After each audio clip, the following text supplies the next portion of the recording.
Technological progress does not stand still, and over the past decade, the resolution of images of the lunar surface has improved greatly. Many pits have been discovered on the surface, and some of them are really impressive in size. The largest are hundreds of feet deep.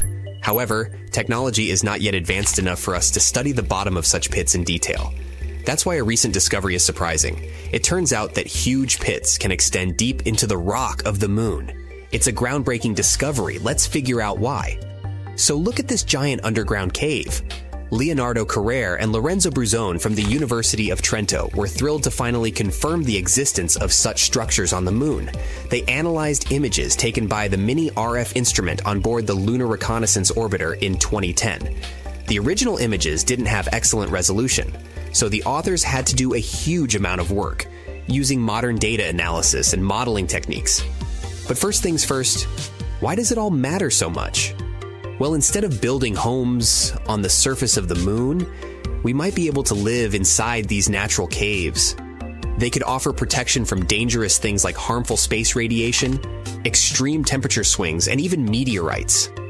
According to planetary geologist Wes Patterson from Johns Hopkins, even though we'd still have to bring materials from Earth to make those caves habitable, using them would be a lot easier and cheaper than building bases on the surface.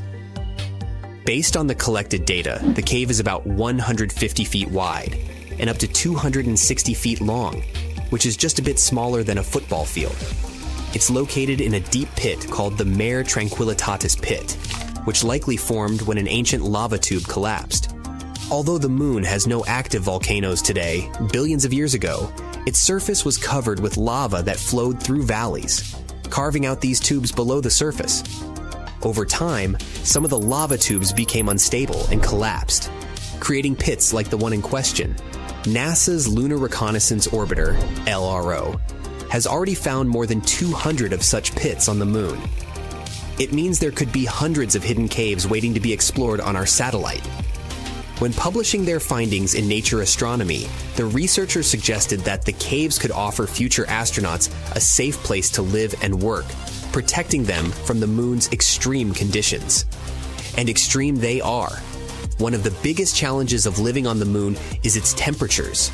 The lunar surface gets extremely hot during the day, reaching about 250 degrees Fahrenheit, and then the temperature drops below minus 200 degrees Fahrenheit at night. But inside the caves, the temperature could stay much more consistent. A separate study done in 2022 used computer simulations to predict that some of those caves could maintain a comfortable temperature of about 63 degrees Fahrenheit. Much easier to manage, right? Unfortunately, getting to the caves won't be easy. The Mare Tranquillitatis cave is over 400 feet below the surface, at the bottom of a steep slope covered in loose debris. It would take some clever engineering to get up and down that slope. The options could be using jetpacks, a lunar elevator, or some other kind of technology. We must find a way to transport astronauts safely. There's also a lot more to discover. Radar technology could help scientists find even more caves and lava tubes on the moon. In the future, a spacecraft with higher resolution radar could even map the insides of the pits that LRO has already found. According to the researchers, this kind of complete survey could help them figure out the best locations for future lunar bases and other explorations. And there's another potential bonus. Those caves could contain water. Scientists have already found frozen water on the moon, under the surface, and in permanently shadowed craters. Tiny amounts are also scattered across the lunar dirt.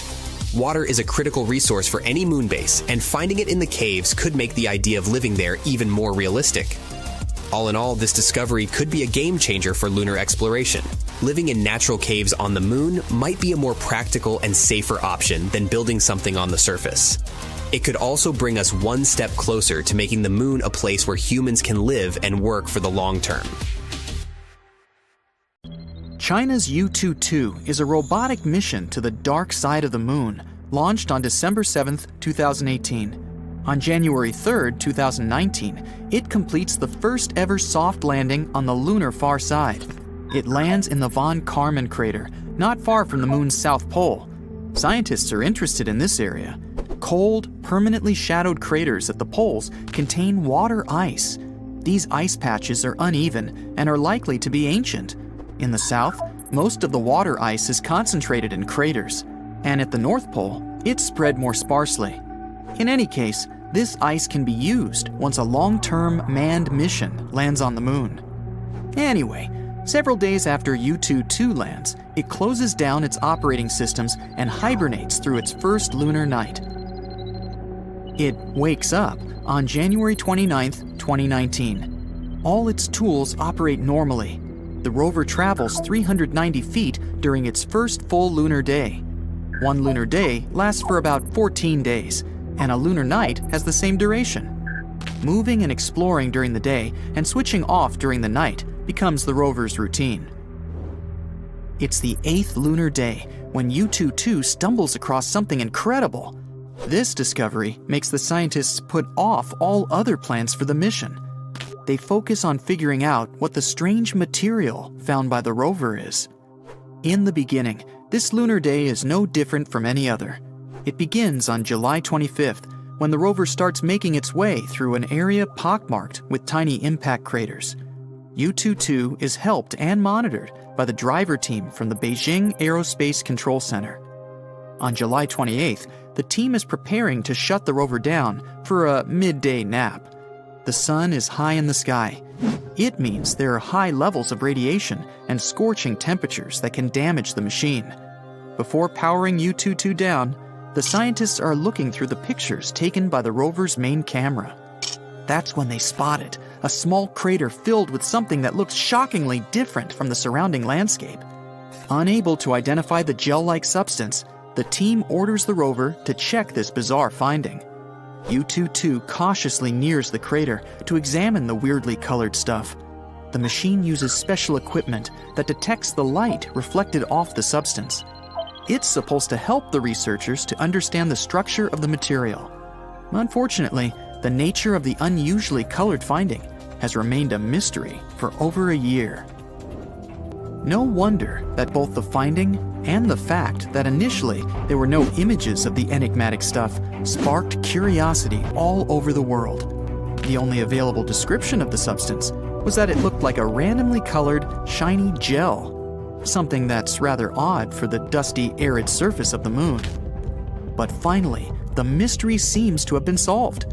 The researchers have analyzed the information received from the rover's equipment. As expected, the substance turned out to be made up of rock, greenish and glistening breccia, in a sample no larger than 20 by 6 inches. It's kinda like a geologic version of Jell-O salad with fruit inside. If you melt it down, it'll look glassy. Breccia consists of sharp stones joined together by a chalky substance. The sample found on the far side of the moon is made up of a mix of different minerals. The main is a type of silicate that's one of the most common components in both the moon and Earth's crust. The piece also contains some glass, which means it could have formed during a volcanic eruption. But volcanic activity on the moon stopped more than 3 billion years ago. That's why the researchers are almost sure it's unlikely to be the source of the unusual finding. The material could have been created by a massive asteroid, comet, or meteorite that once hit the moon. During the collision, the pressure and temperature were so high that huge amounts of rock instantly melted. Some pieces cooled down rapidly enough to form glass. The rest gathered at the center of the impact crater and grew colder more slowly, forming a new rock. The substance was likely not formed in the Von Karman crater, but in the nearby Finsen and Alder craters. The hollow where the rover made its finding was just 7 feet across. Whatever left it had to be no wider than an inch. But then, it would be too small to create such a large piece of breccia. It's interesting that the material is similar to the samples collected by the astronauts from NASA's Apollo missions. One of those samples was made of dark, broken shards of minerals glued together. It also contained some black, shiny glass. It's not clear, though, whether it's the same as the stuff discovered by U-22. When the rover took photos and made its measurements, it was rather dark in the area. The quality of the images isn't that great. The experts also explained that the mission is examining a previously unexplored area of the moon. That's why they don't have any samples from that region to compare them with the greenish, shiny substance U-22 found. But if their guesses turn out to be true, then the far side of the moon might have more in common with the Earth-facing one than we used to think. But what's so special about this dark side of Earth's natural satellite, and why can't we see it? It's all because of the phenomenon known as tidal locking. Earth's only natural satellite rotates around its axis once in 27 days. It's the same amount of time it needs to go round our planet. That's why you always see the same face. To be precise, 59% of the moon's surface is visible to people. It means that you can catch glimpses of the satellite's far side at some times of the year. The moon's side we can't see is quite different from the one facing Earth. It doesn't have dark spots that are visible at night. Those are lunar basaltic plains called lunar maria. They were created by ancient volcanic eruptions. Those happened about 3 to 4 billion years ago. Instead of plains, the far surface of the moon has countless craters and tall mountains. One of the ideas about such a striking difference between the two sides is based on the collision theory. It claims that billions of years ago, Earth collided with another planet or some other massive space body. After that, the debris from this collision crashed with something that would later form our moon. That's why the satellite's landscapes differ so greatly. A more recent theory suggests that the Earth-facing part of the moon is warmer because of the heat radiated by our planet. During the period of volcanic eruptions, it was cooler on the farther side. That's why the minerals there became solid faster. They formed a protective layer shielding the moon's insides against the meteorites. But each impact left an impressive crater. At the same time, a much softer crust on the front-facing side of the moon spewed lava every time a meteorite hit it. After this lava cooled down, it covered the impact craters. Even though the far side is often called dark, both sides get almost the same amount of sunlight. The side we see looks a bit brighter because of the glow coming from Earth. There are two reasons why people are interested in exploring the far side of the moon. After leaving our planet, many radio waves get blocked by Earth's natural satellite. If astronomers could build their radio and optical telescopes on the dark side, they would get much more data.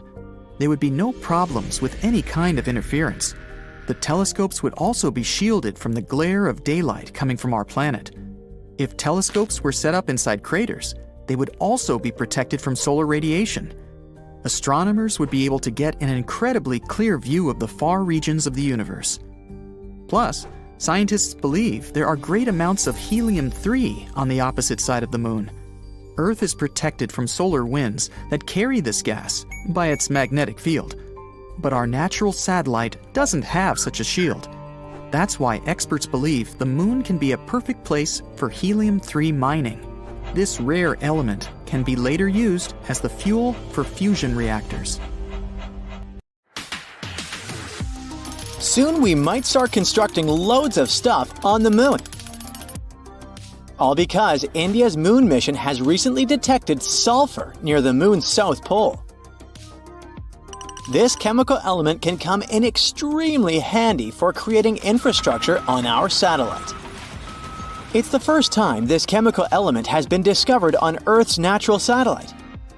This sought-after element is mostly found near Earth's volcanoes. Its appearance on the moon speaks volumes about the satellite's volcanic history and its past atmospheric conditions. The mission's rover detected this chemical element less than a week after touching down around 70 degrees from the moon's south pole on the 23rd of August, 2023. This historic landing on the lunar surface made India the fourth country to safely land a mission on the moon. It's also the first spacecraft to touch down so close to the south pole of our satellite. It's an area of strategic importance because it's believed to be home to deposits of water ice. If it turns out to be true, future missions might be able to harvest it and turn this water ice into drinking water or even rocket fuel. For 2 weeks, the lander carried out the data collection, mainly focused on the analysis of the moon's soil and its extremely thin atmosphere. Meanwhile, the solar-powered Pragyan rover started its quest to find frozen water on the moon. As for the lander, it demonstrated another amazing feat on the 3rd of September. The spacecraft fired up its engines and lifted itself for about 16 inches into the air. Then it made a tiny hop to land 12 to 16 inches away from its original position. It's kinda a big deal. Being able to get a lander back off the surface of the moon is essentially for future missions, showing that they can safely return soil samples or even astronauts back home after a lunar mission. In September, the Indian spacecraft was put into sleeping mode. The 14-day-long lunar night was approaching, and the spacecraft wasn't designed to collect scientific data during this period of time. So far, we've learned about a few major findings of the mission. One is related to measuring the temperature of the moon's topsoil at different depths. Intriguingly, the surface of the satellite in that region turned out to be hotter than expected. It was believed that the temperature could be between 68 and 86 degrees Fahrenheit on the surface, but it was around 158 degrees Fahrenheit, way hotter than it should be. The other discovery indicates the presence of several chemical elements, including oxygen. Besides, the data received from the spacecraft confirms the presence of aluminum, calcium, iron, titanium, silicon, and other chemical elements on the lunar surface close to the South Pole. The rover also used special instruments designed to measure quakes and rumbles beneath the lunar surface to detect some seismic activity. It brings us back to the sulfur detected thanks to the rover's spectroscope. Scientists are currently working on figuring out whether this element formed on the surface in a natural way or whether it's the result of volcanic activity or a meteor strike. Another astonishing thing found on the moon is a rock, and it may be the oldest known Earth rock. A 0.7-inch wide chip included in a large rock collection brought to our planet by Apollo astronauts might actually be a 4-billion-year-old fragment of Earth. This finding could help us paint a better picture of the intense pounding early Earth got at the dawn of its life. It could go like this. Soon after the rock formed, an asteroid impact might have blasted it from Earth. At that time, our planet's satellite was 3 times closer to Earth than it is today. The collision was so powerful that this chunk of terrestrial rock found its way to the moon. Later, this fragment got engulfed in a lunar breccia, a motley kind of rock. Eventually, the rock was brought back home to Earth by Apollo 14 astronauts. Even though scientists had found meteorites coming from Mars and the moon before, it was the first time a rock from the moon turned out to be a terrestrial meteorite. They also found out that the rock had formed in a water-rich environment at temperatures and pressures corresponding to those at around 12 miles beneath the surface of our planet.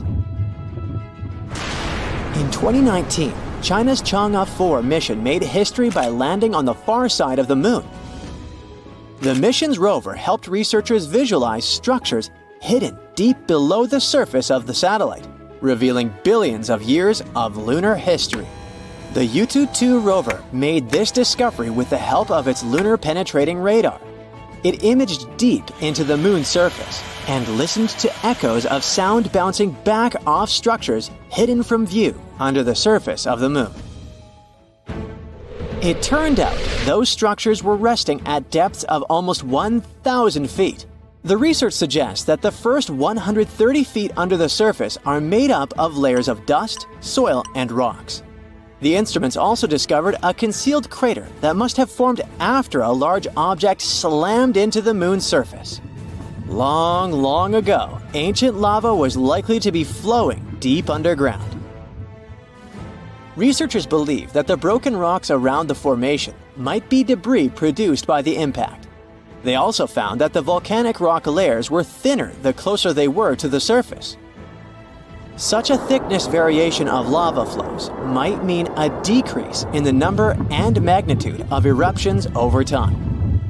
So, lunar volcanic activity gradually dwindled since the moon's formation around 4.5 billion years ago.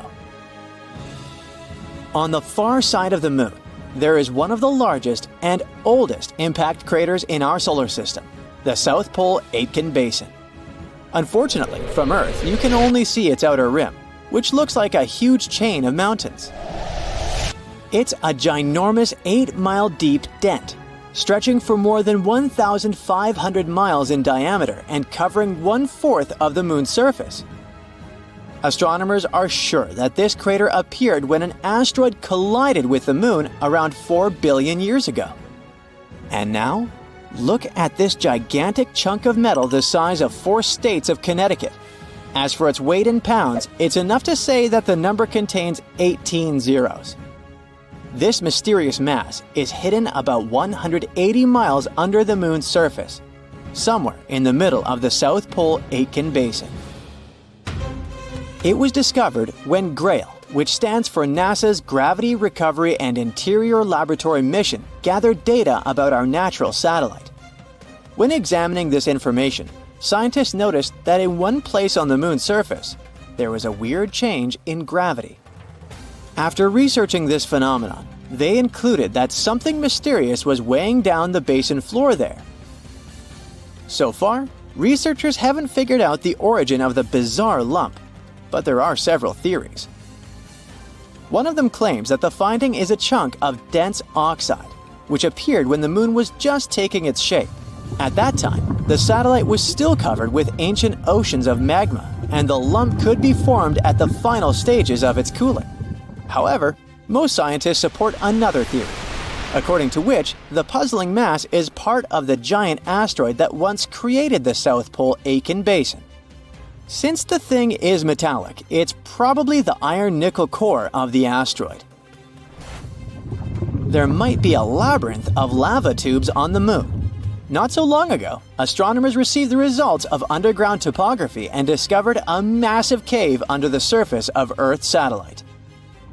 It could be the result of the lunar volcanic activity that happened more than 3 billion years ago. Streams of lava hardened, creating a thick, hard crust on the outside. But inside, it kept flowing, melting the rock and creating tunnels and caves. Numerous small pits in the Moon's surface discovered by NASA seem to be the openings to such lava tubes.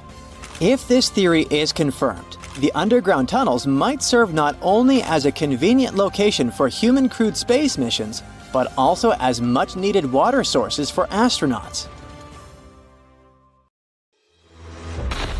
August 23, 2023, a day when India's Chandrayaan-3 spacecraft made history by becoming the first to touch down on the lunar South Pole, a place we can't normally see from Earth.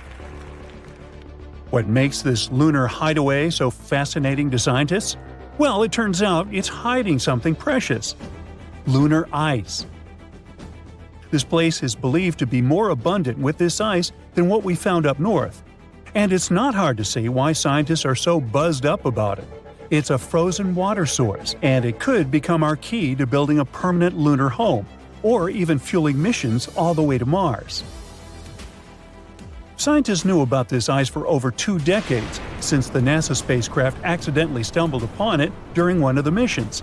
Then in 2018, NASA triumphantly declared that they're 100% sure about it. They said that the south pole of the Moon is abundant with water. Now, picture this.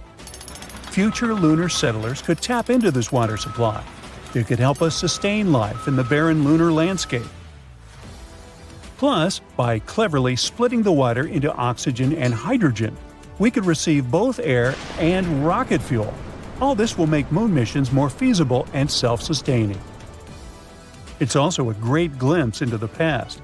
This ice, maybe as old as the Moon itself, could unlock the Moon's and Earth's deep mysteries. But it turns out that water isn't rare in space at all. There might be lots of planets out there where life could thrive. We know this because we started finding water vapor around stars, and this water is remarkably similar to the water in our own solar system.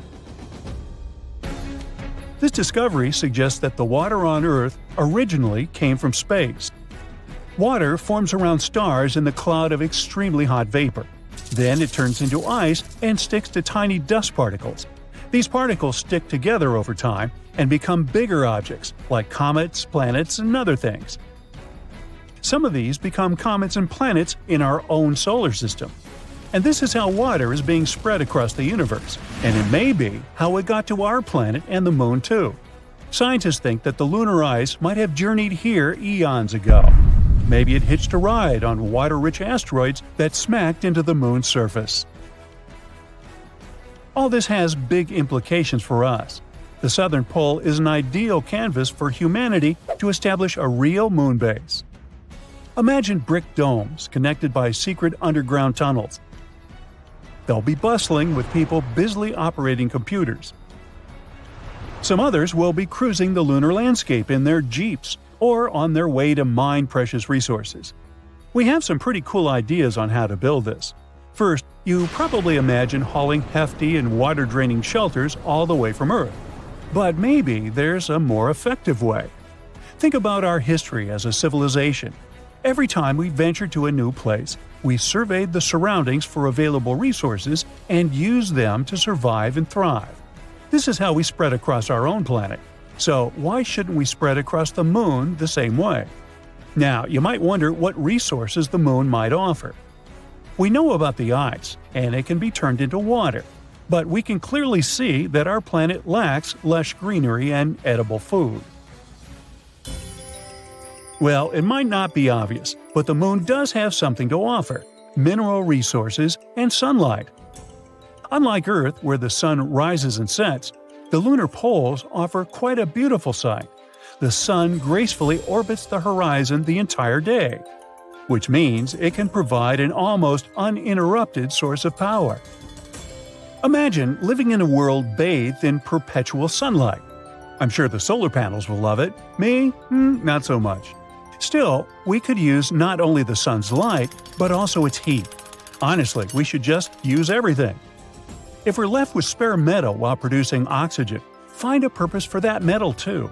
We need to treat the environment responsibly, not only on Earth, but on the moon as well. Which is why scientists are learning how to turn the moon's most abundant resources, regolith, into sturdy bricks. They've been quite inventive in figuring out how to create moon bricks. Scientists want to use the sun's heat to melt lunar dust, layer by layer, essentially creating a 3D printer for moon dust.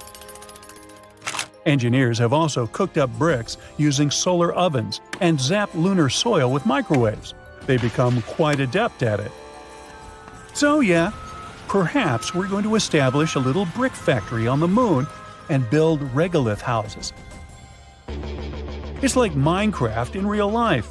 As soon as you find some cool new material, you gotta build a tiny house with it. If successful, these bricks could be used to construct entire buildings, potentially covering inflatable modules or giving new life to abandoned landers.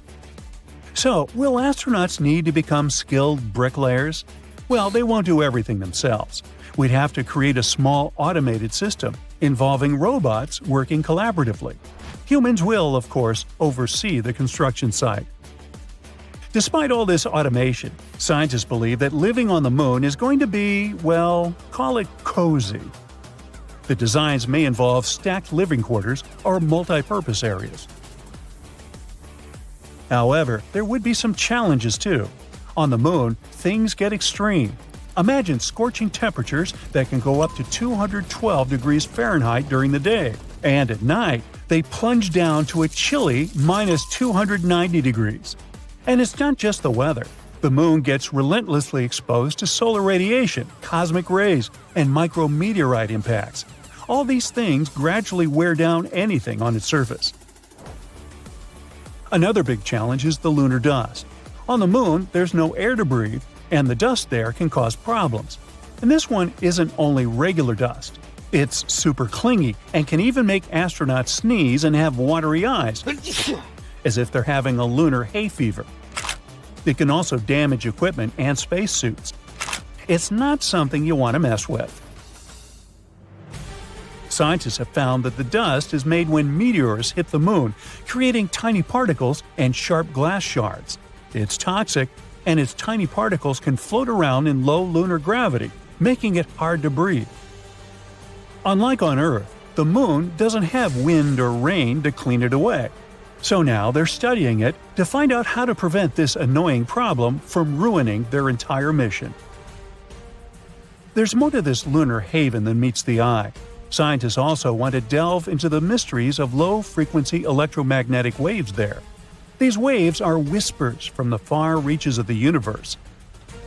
These elusive signals have remained hidden from us for ages. We only caught some cacophony of radio and other background noise, but that's it. On the moon's dark side, however, we can finally record and study them. Studying these waves will help scientists to unlock the secrets of the universe's origins. It's not just about the Earth or the Moon. We're talking about peering back to the very beginnings of our world. Our new lunar lab might help us to forever reshape our understanding of the cosmos. So, NASA has some big plans on the Moon now. Their Artemis mission completed a successful return to Earth in December 2022 after nearly a month in space. It ventured far beyond the Moon. This mission proved the capabilities of some of our recent technological developments that will help us explore Mars. The goal of Artemis is to establish a lasting presence on the Moon. They want to create a gateway, like a space station in orbit around the satellite, to help with the landings. Artemis 2 is set to carry astronauts to lunar orbit in 2024, and during Artemis 3, which should take place in the mid-2020s, 2 astronauts will touch down near the Moon's south pole. It's quite possible that the lunar base will be built within the next couple of decades. So, stay tuned. You might think high-tech telescopes let us see every inch of the Moon, but that's not true. At our satellite's south pole lie giant craters untouched by sunlight for eons, stuck in pitch black, colder than Pluto, and almost impossible to explore. However, maybe we have to if we want to explore space. Because the darkness hides some must-have resources that will make life and long-distance travel in space possible. Yes, we're talking about water locked up as tiny crystals in the lunar soil. Now, water in space is always good news. You've probably heard that scientists are also obsessed with finding it on Mars. If the red planet has any type of water below its surface, it raises the exciting possibility that life might have existed there. Even microbes would be the biggest discovery in human history. That's why rovers are poking around Martian craters and drilling into the soil like some very dedicated space gardeners. But as incredible as water on Mars would be, water on the Moon might be even more valuable to us in the short term. The reasons are simple: the distance and the gravity of the Moon. We can reach our satellite in 3 days. That's almost nothing. It takes at least 7 days to reach New York from London via a cruise ship. But more important than the length of the trip is the possibility of using the Moon as a pit stop. Stop, refuel, and relaunch so we can resume exploration. The gravity on the Moon is only 1/6 as strong as Earth's. That's not just useful for endlessly entertaining yourself by jumping around. This difference means that launching rockets from our satellite is much easier compared to launching them from Earth, which requires a tremendous amount of fuel just to break free from the atmosphere. For example, the Saturn V rocket, which took astronauts to the Moon during the Apollo missions, was made up of more than 90% fuel just to get off the ground. On the Moon, however, it's much easier to launch a rocket. That means that we could carry heavier loads with less fuel. It's like being able to take a bigger suitcase on your trip. If we can find and use ice on the Moon to create rocket fuel, it would turn our satellite into a practical and affordable stop for exploring the solar system. Not to mention that by applying some basic chemistry, we could extract oxygen from water and use it for breathing or rocket engines. Also, astronauts would need water to drink and grow crops on the lunar base. So, what do we know about the latest discoveries? For a long time, scientists thought the Moon was completely dry. But in 2009, NASA basically crashed a rocket into a crater. It caused an explosion of ice and vapor, like fireworks, and finally confirmed that the Moon had some kind of water. But how much? Well, enough to matter. The data suggests there could be hundreds of millions of tons of water ice locked up in the moon's polar regions. Some estimates roughly say 1.3 trillion pounds. That's about the same weight as 460 million cars. Not exactly lakes, but still a lot. And there still could be more. This water could also contribute to uncovering cool scientific secrets. The ice is ancient, which makes it like a time capsule from the early days of the solar system. Studying those frozen molecules might tell us not only how water got to the moon, but also how it appeared on Earth. Anyway, what's all that water doing on the moon? How did it get there? Scientists assume that some of it probably hitched a ride on comets and asteroids billions of years ago. Many of those space rocks carried ice, and some of that water ended up in the polar regions.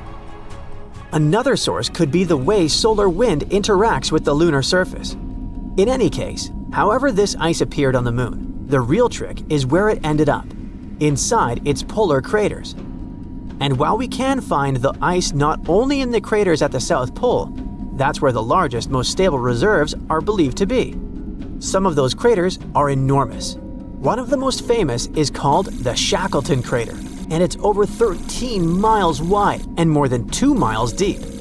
That's almost twice as deep as the Grand Canyon. The moon barely tilts on its axis, only about 1 degree, so the sun never peaks over the rims of those deep polar pits. The temperatures dip to around -400 degrees Fahrenheit there. Any water or chemicals trapped in that frozen dirt just stay there, locked away like in a freezer. Something really cool is that at the South Pole, you have parts that are stuck in the perpetual darkness, but some nearby mountain ridges get almost non-stop sunlight. Scientists call them the peaks of eternal light. They are perfect for setting up solar panels, while still being close enough to access the icy treasures hidden below. The poles of the moon are the only places in our solar system we know of where perpetual day and night exist side by side.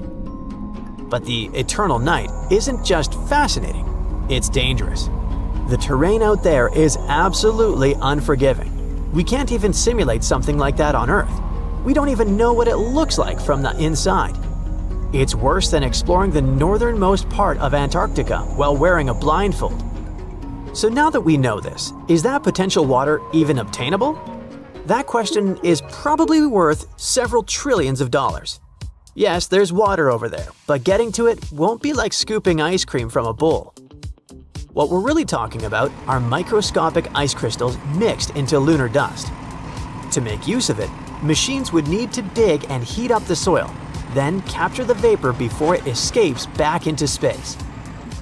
And then there's freezing. Even assuming a human or rover could safely reach the bottom of a crater, it'd be almost impossible to navigate. Batteries and equipment probably wouldn't last, and it's impossible to use solar panels or electronics down there. They'd freeze in minutes. However, NASA's Lunar Reconnaissance Orbiter uses all kinds of radars and sensors to sniff out what the crater looks like inside. And now there's an even sharper tool, ShadowCam. A camera so sensitive it can capture details in light 100 times dimmer than what our eyes can see. Basically, the ultimate night vision device. With it, we can finally map those pits without even setting foot there. That's why engineers are thinking up all sorts of clever solutions. Some concepts involve nuclear-powered rovers with headlights strong enough to carve through the dark. Others want robots that rappel down crater walls or hop across the floor like pogo sticks. There are even ideas for drills that could melt frozen soil and trap water vapor like condensation on a cold soda can. The silver lining is that this water isn't going anywhere. Until we improve our technology, the supply will wait for us. That being said, space agencies are already making advancements. In fact, more than half a dozen new missions are lined up over the next few years. NASA's Artemis program is getting ready to send astronauts back around the moon and then down to the South Pole. China's Chang'e 7 is planning to check out those dark craters. And private companies like Firefly and Blue Origin are gearing up to deliver equipment and experiments. Now, here's a bonus, lesser-known fun fact. The moon smells. When Apollo astronauts brought lunar dust into their landers, it mixed with the oxygen inside and ended up smelling pretty strong. They said it was like burnt gunpowder or fireworks. Lunar dust has nothing to do with gunpowder, but its particles are highly reactive. After sitting in space for billions of years, they reacted instantly with oxygen in the cabin, creating that smoky odor. Future explorers are definitely going to notice that smell too, since lunar dust tends to stick to everything. Let's hope that, aside from everything else, scientists will work out air fresheners for the moon base. So Mars has two moons, Phobos and Deimos. And apart from the bizarre shape, there's nothing remarkable about them, except for one thing. Not so long ago, scientists discovered a strange phenomenon on the surface of Phobos, and they still can't find any explanation for it. What is this phenomenon, and what does it tell us about the history of our solar system? Let's find out. American astronomer Asaph Hall discovered Phobos and Deimos back in 1877. Did you know that all the planets in our solar system are named after Greek and Roman deities? For example, Mars or Ares is the famous deity of war. That's why the satellites of this red planet were named after the sons of Ares, Phobos and Deimos. These beautiful names actually have creepy meanings: fear and horror. In 1971, NASA's Mariner 9 telescope took the first pictures. That's how we found out that these guys weren't at all like our moon. They had this weird shape, a strange and unstable orbit. Moreover, there are no other moons in the solar system that move as close to their parent planet as these two. Well, they are its sons after all. But even though they are very close to Mars, if you were standing on the surface of the red planet, you would hardly be able to see them. That's because the curvature of Mars hides Phobos and Deimos from view. Even if you were somewhere on the equator, Phobos would look like an ordinary asteroid to you, and Deimos would look like a star. All because these satellites are basically crumbs compared to our moon. They're the smallest and least bright moons in the entire solar system, which is ironic considering their mighty names. Anyway, it seems that everything should be pretty clear with these two satellites. But nope, there's a problem. You see, scientists reconstruct the history of space based on the traces found on different space objects. Dents, scratches, cracks, all these things can tell us what happened billions of years ago.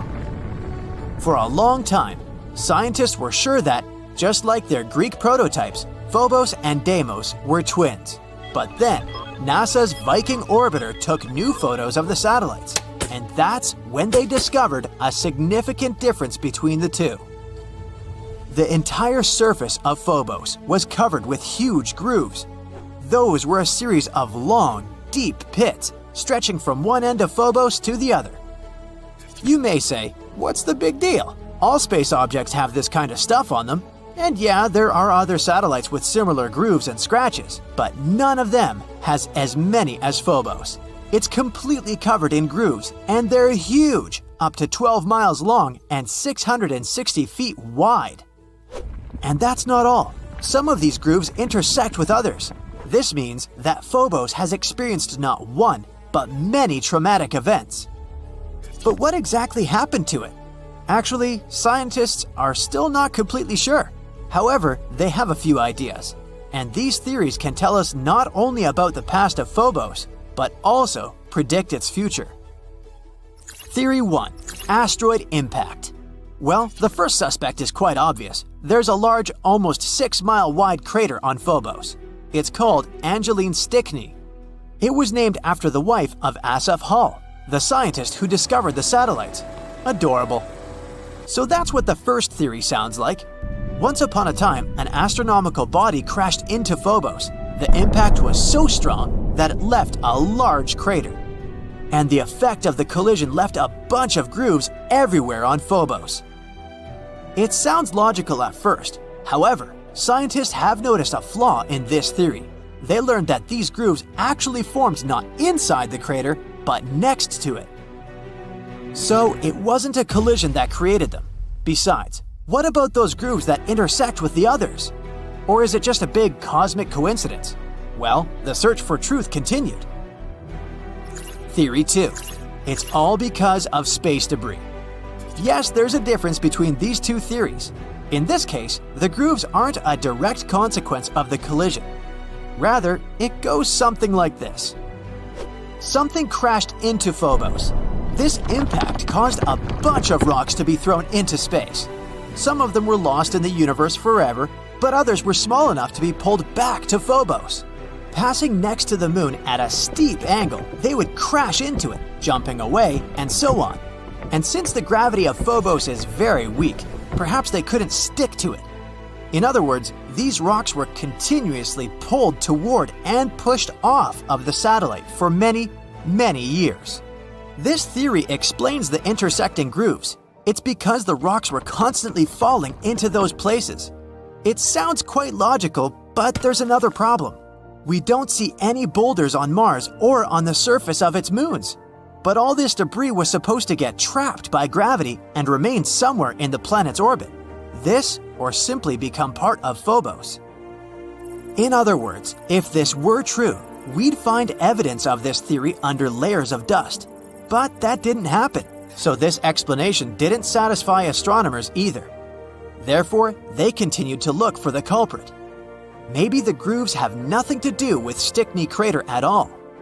Maybe the real culprit is something else, something even more powerful. Could it be Mars itself? Theory 3. Mars is a twist villain. The previous theories imply that Phobos and Deimos were originally pieces of Mars. Like once upon a time they broke away from it and became satellites, just like our moon. But what if that wasn't the case?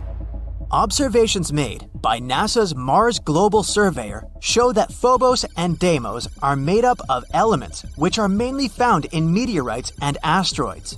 So, what if Phobos and Deimos are asteroids? There's an asteroid belt between Mars and Jupiter. Given the size, shape, and composition of Phobos and Deimos, scientists have suggested that once upon a time they belonged to this belt. However, one day they flew out of it, and then gravity pulled them to Mars. This phenomenon is called asteroid capture. It's very strange though.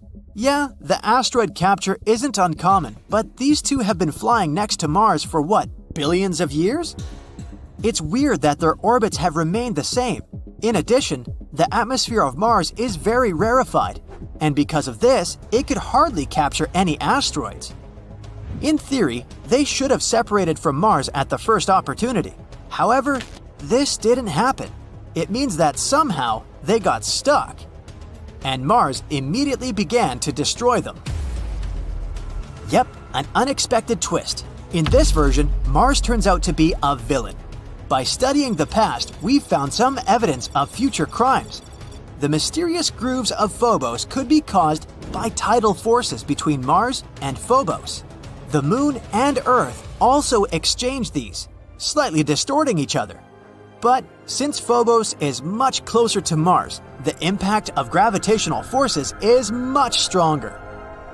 In other words, the gravity of Mars is gradually destroying Phobos. Every 100 years, the satellite gets 0.7 inches closer to Mars. It also shrinks as much as 6.5 feet, becoming even more fragile and weaker. The smaller it gets, the more the tidal forces impact it, creating strange grooves and scratches on Phobos. Yep, somewhere in 30 to 50 million years, Phobos will either collide with Mars or disintegrate and turn into a bunch of small rocks. And then Mars will also have rings, like Saturn and Neptune.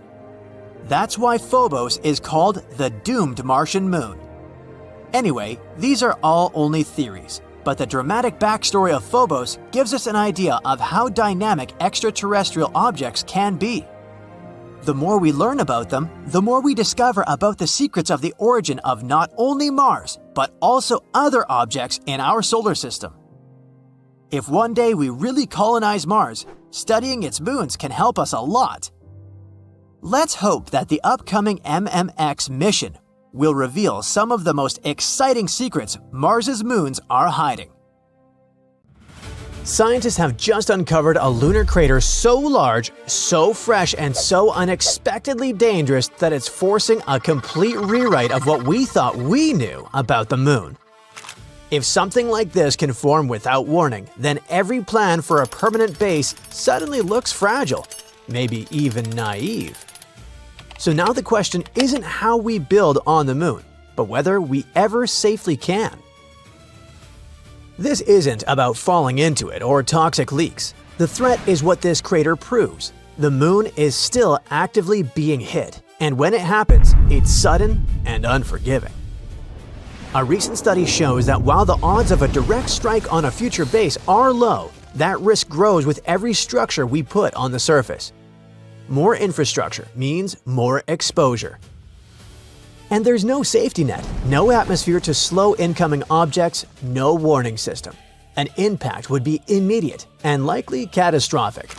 So why does this crater stand out? Because it shouldn't exist, at least not yet. It's about 740 feet wide and 140 feet deep. According to existing models, an impact of this scale should happen roughly once every 139 years. But this one is recent, which means either we got extremely lucky or the models are wrong. And if the models are wrong, then the risk has been underestimated all along. The structure of the crater adds to the concern.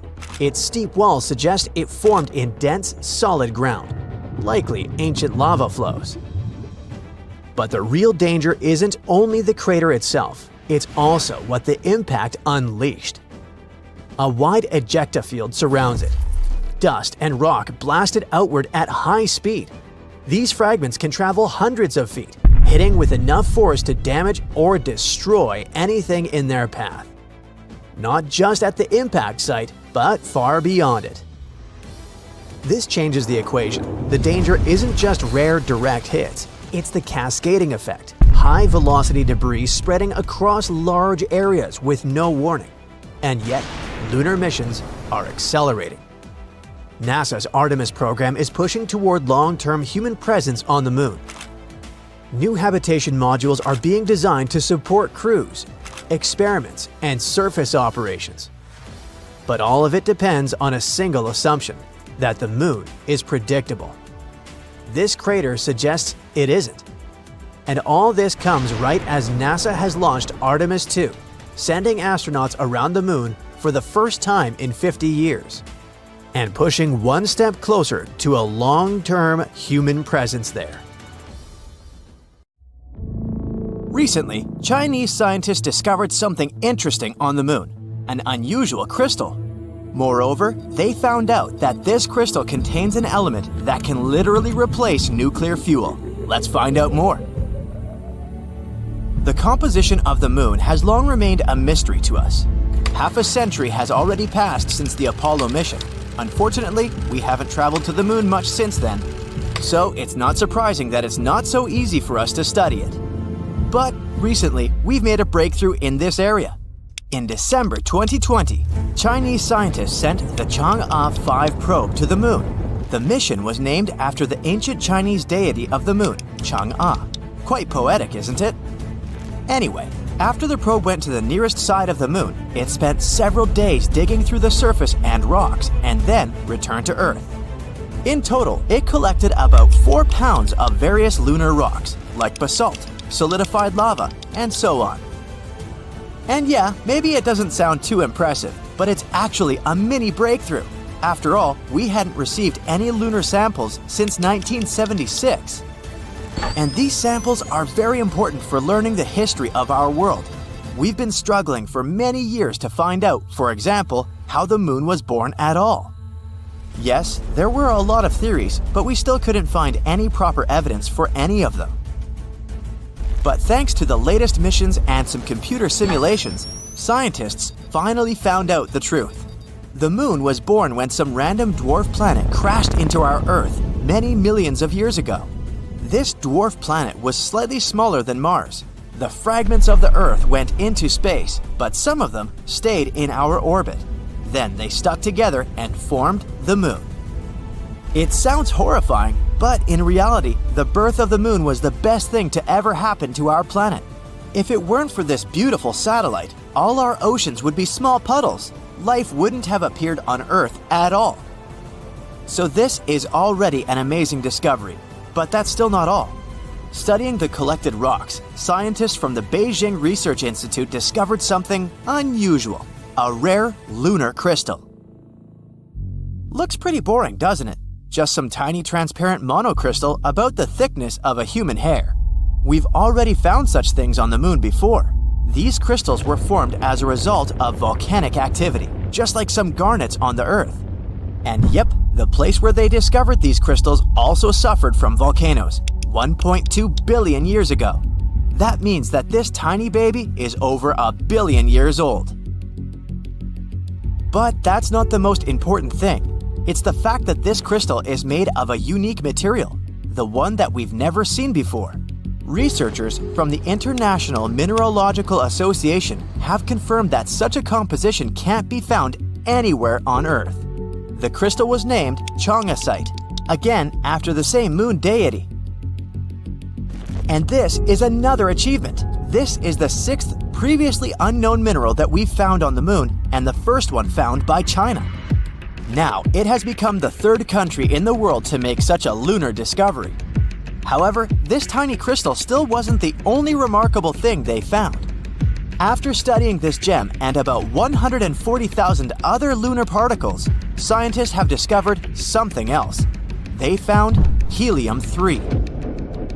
Why is it so important? Because this is one of the elements that feed the sun and other stars in our universe. We tend to say stuff like, put out the sun is burning, and so on. And this is one of the reasons why many people actually think that the sun is a huge fireball. But it's not. Its burning is actually a completely different process, which is called nuclear fusion. The process itself is quite simple. During this reaction, hydrogen in the star turns into helium. But this simple process is actually one of the most violent and insane reactions in the universe. There's a real boiling broth of particles inside the sun. The hydrogen nuclei that jump and rush there are constantly repelling each other since all of them are positively charged. And so they could continue to boil and chill around without bothering anyone if it weren't for the stars. The stars turned out to be cheaters. They have such strong gravity that they basically grab billions of these little atoms and squeeze them together. Combining with each other, these atoms create new heavy elements, like the mentioned helium. And when this happens, they throw a lot of energy into space.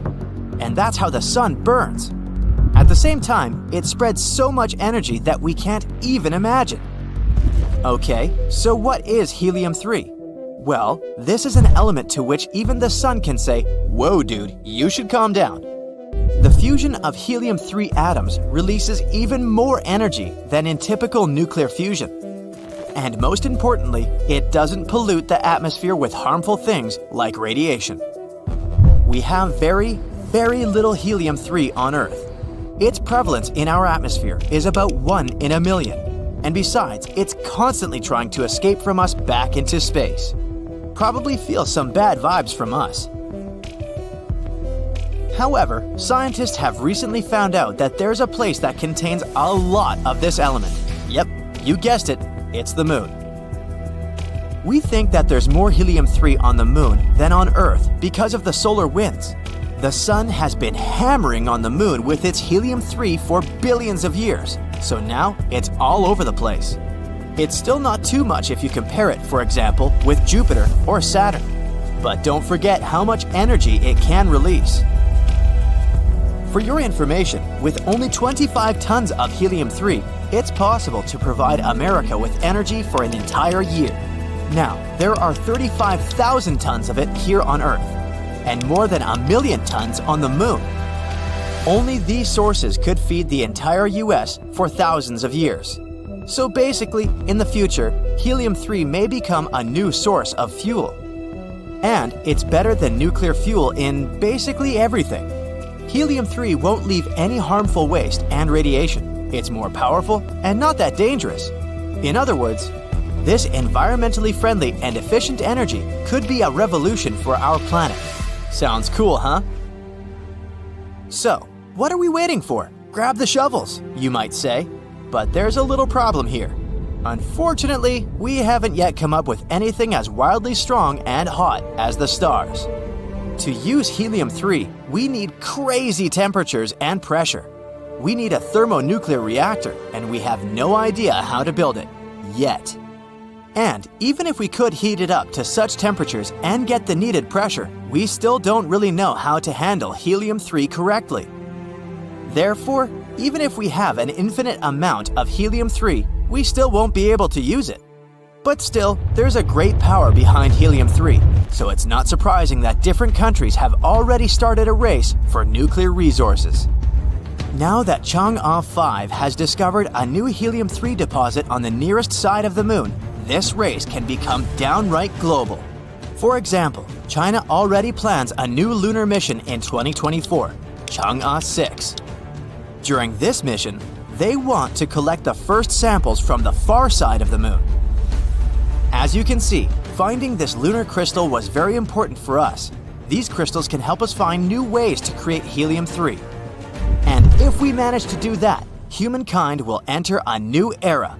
But to do this, we still have to solve a number of problems. How to deliver a bunch of these lunar crystals to Earth, how to make them produce energy, and so on. Let's hope that in the future these issues will be resolved and we'll find a way to produce clean, safe, unlimited energy. Under your feet, the moon is pulsing. You feel danger with every pore of your body. The lifeless satellite, or so you thought, stays still for a second before knocking you down to the ground with a powerful tremor. Is it a moonquake? For years, scientists believed the moon was completely inactive, but the newest evidence seems to suggest that this idea is totally wrong. Researchers from the University of Maryland have recently discovered 266 mysterious ridges on the far side of the moon. And these ridges likely point to recent geological activity. So, are we really talking moonquakes? Well, kind of. The ridges are located in volcanic regions that formed 3.2 to 3.6 billion years ago, but they appear much younger than expected. Typically found in clusters of 10 to 40, they're often located in areas where the moon's surface is structurally weaker. Now, when astronomers speak about recent, don't take their words literally. They don't mean last year or even decade. Most models scientists created suggested that the moon's geological activity ended 2.5 to 3 billion years ago. But the new information hints at the possibility that these formations have been active within the last billion years. Some of the smaller ridges seem to have formed as recently as 200 million years ago, and that is considered relatively young on the moon's timescale. It means that the moon may still be experiencing geological changes today.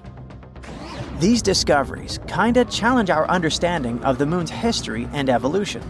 But how did scientists come to these conclusions anyway? Researchers from the University of Maryland and the Smithsonian Institution used crater counting to estimate the age of lunar ridges. It works like this. Surfaces with fewer craters are younger, and the more craters some region has, the older it is. Plus, the analysis showed that some ridges cut through already existing craters, meaning they likely formed around 160 million years ago. In geological terms, this is very recent, suggesting that these ridge-forming processes may still be happening. Another cool thing is that the ridges on both the near and far sides of the moon are similar, which means they may have formed through the same geological processes, having been shaped by the same forces. These forces might include the moon's gradual shrinking, thermal contraction, and shifts in its orbit. We'll talk about it a bit later. Another argument supporting the idea of a still active moon is decades-old data from the Apollo missions.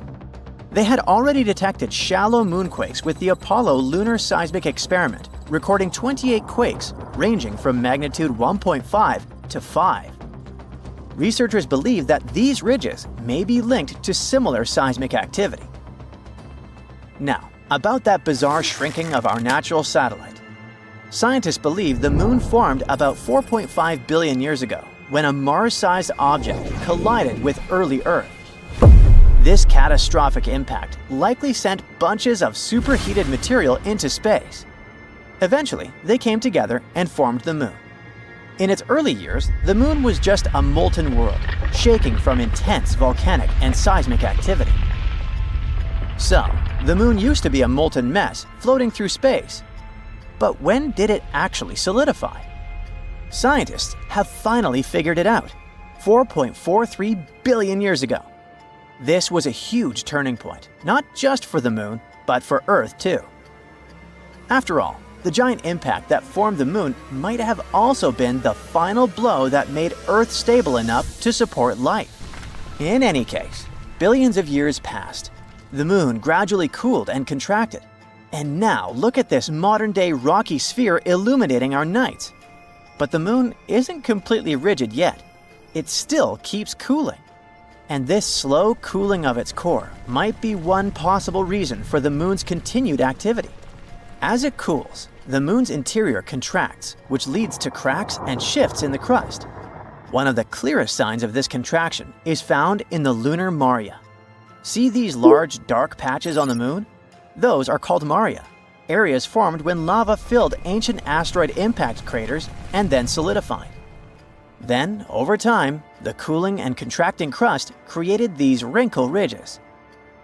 Another factor of the ongoing geological activity could be the Moon's gravitational interactions with Earth. Such non-stop powerful interactions likely create surface stress and trigger tectonic movements. It's all good and exciting, but can this activity on the Moon actually affect humans? In a sense, it can. The Moon has long been seen as a stable place for future bases and resource extraction. But the discovery of this ongoing geological activity is pretty worrying. If the surface is still shifting, future settlements, infrastructure, and mining operations could face serious risks. That's why, at the moment, we need seismometers and ground-penetrating radars to better understand these movements. It will allow us to assess potential dangers before any long-term missions begin. By the way, there's another potential problem future lunar missions might have to deal with, and it's moon dust, aka regolith. Apollo astronauts quickly learned that this jagged, sticky dust gets everywhere and can damage suits, equipment, and even health. A new study from Texas A&M engineers found another problem. When rockets land or take off, they kick up regolith, which can become a collision hazard, especially with many spacecraft bringing crews and cargo to the Moon. Lunar regolith comes in all sizes, from tiny dust particles to large rocks. The main ingredient in moon dust is fine silicate materials, about 70 microns in size, like a human hair. They formed over billions of years as meteors and asteroids smashed into the Moon's surface, grinding much of it into powder. Unlike Earth, the Moon has almost no atmosphere. It's incredibly thin, so there's no wind or water to smooth out the dust. On top of that, constant exposure to solar wind has given the regolith an electrostatic charge, making it stick to anything it touches. Apollo astronauts quickly found this out the hard way. Moon dust clung to their suits, got trapped inside their landers, and stuck to everything.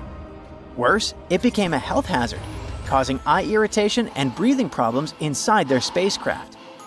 But at the moment, it seems like a problem for future us. A much more important issue is finding water to support future missions, and China is going to deal with it. It's getting ready for a big mission to look for hidden ice on the Moon. As part of the Chang'e 7 mission in 2026, a flying robot will explore deep craters at the Moon's south pole, where ice might be trapped. If they manage to confirm it, this could be a game changer for future lunar missions.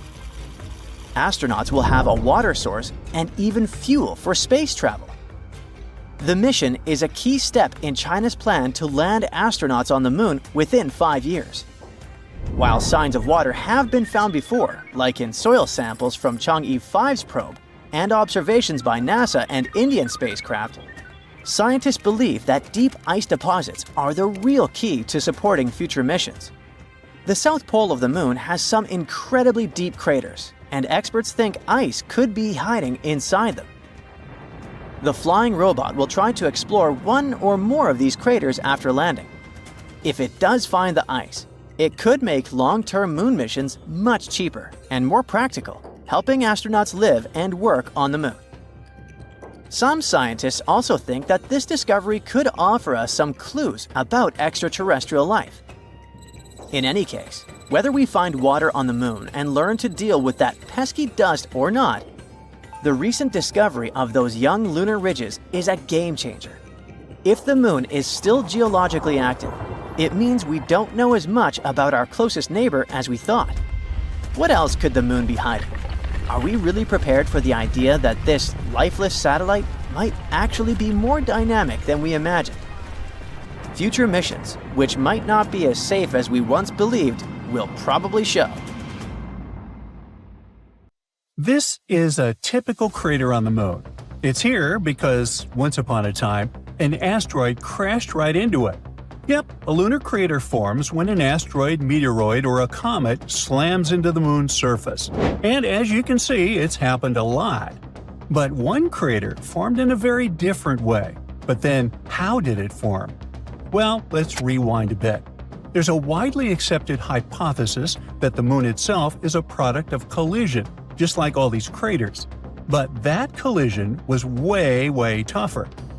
It happened over 4.5 billion years ago when a huge Mars-sized planet called Theia crashed into Earth. That event threw a bunch of debris into orbit. Eventually, it came together to form the moon. Now, for a while after that, the moon was basically a giant ball of lava. But because the early moon was very close to Earth, our planet's gravity kept squeezing it, making it even hotter. In the end, though, the moon drifted farther away, cooled down, and formed a rocky crust. Now, moving on, about 4.3 billion years ago, an asteroid the size of a small country, like Nepal, way bigger than the one that wiped out the dinosaurs, slammed into the moon's far side. It left an enormous crater called the South Pole-Aitken Basin. It's up to 5 miles deep and about 1,500 miles wide. For comparison, that's roughly the distance from New York to Dallas and deep enough to swallow Mount Everest. Now, scientists think that impact may have dug up and scattered some ancient stuff from deep inside the moon, a mixture of materials nicknamed creep, short for potassium, rare earth elements, and phosphorus. It's like a chemical time capsule from when the moon was still a lava ocean. Now, you want to know the reason why this area could be even more scientifically interesting than we realized? You see, until recently, researchers believed the asteroid came from the south, slamming upward and spreading a bunch of radioactive material, that very creep, around the crater's northern rim. But after looking closer, scientists realized the impact actually came from the north, which means all that valuable creep ended up on the southern edge instead. And guess what? NASA's Artemis 3 mission happens to be targeting that exact southern region. Researchers started questioning the old southern impact theory when they compared the moon's crater with others across the solar system, mainly Mars's Hellas Basin and Pluto's Sputnik Basin. Here they are. See? All three have this bizarre teardrop or avocado shape, wide on one side and pointy on the other. And exactly that pointy end usually shows which direction the asteroid came from. In the case of the South Pole-Aitken Basin, that means the asteroid hit from the north, not from the south. To confirm it, scientists dug into old data from NASA's Lunar Prospector mission. It orbited the moon in 1998 to 1999. That spacecraft measured radioactive elements on the surface and found high concentrations of thorium, a key part of creep, around the basin's southwestern rim. Now, the Artemis 3 mission is NASA's big plan to put humans back on the moon for the first time since 1972. If everything goes according to schedule, The launch is set for mid-2027, right after Artemis 2 wraps up. See, Artemis 2, which is supposed to launch before April 2026, will be sort of a dress rehearsal. Astronauts will orbit the moon without landing, just to make sure that all the systems work smoothly. A cosmic test drive. Artemis 3 is where things are going to get real.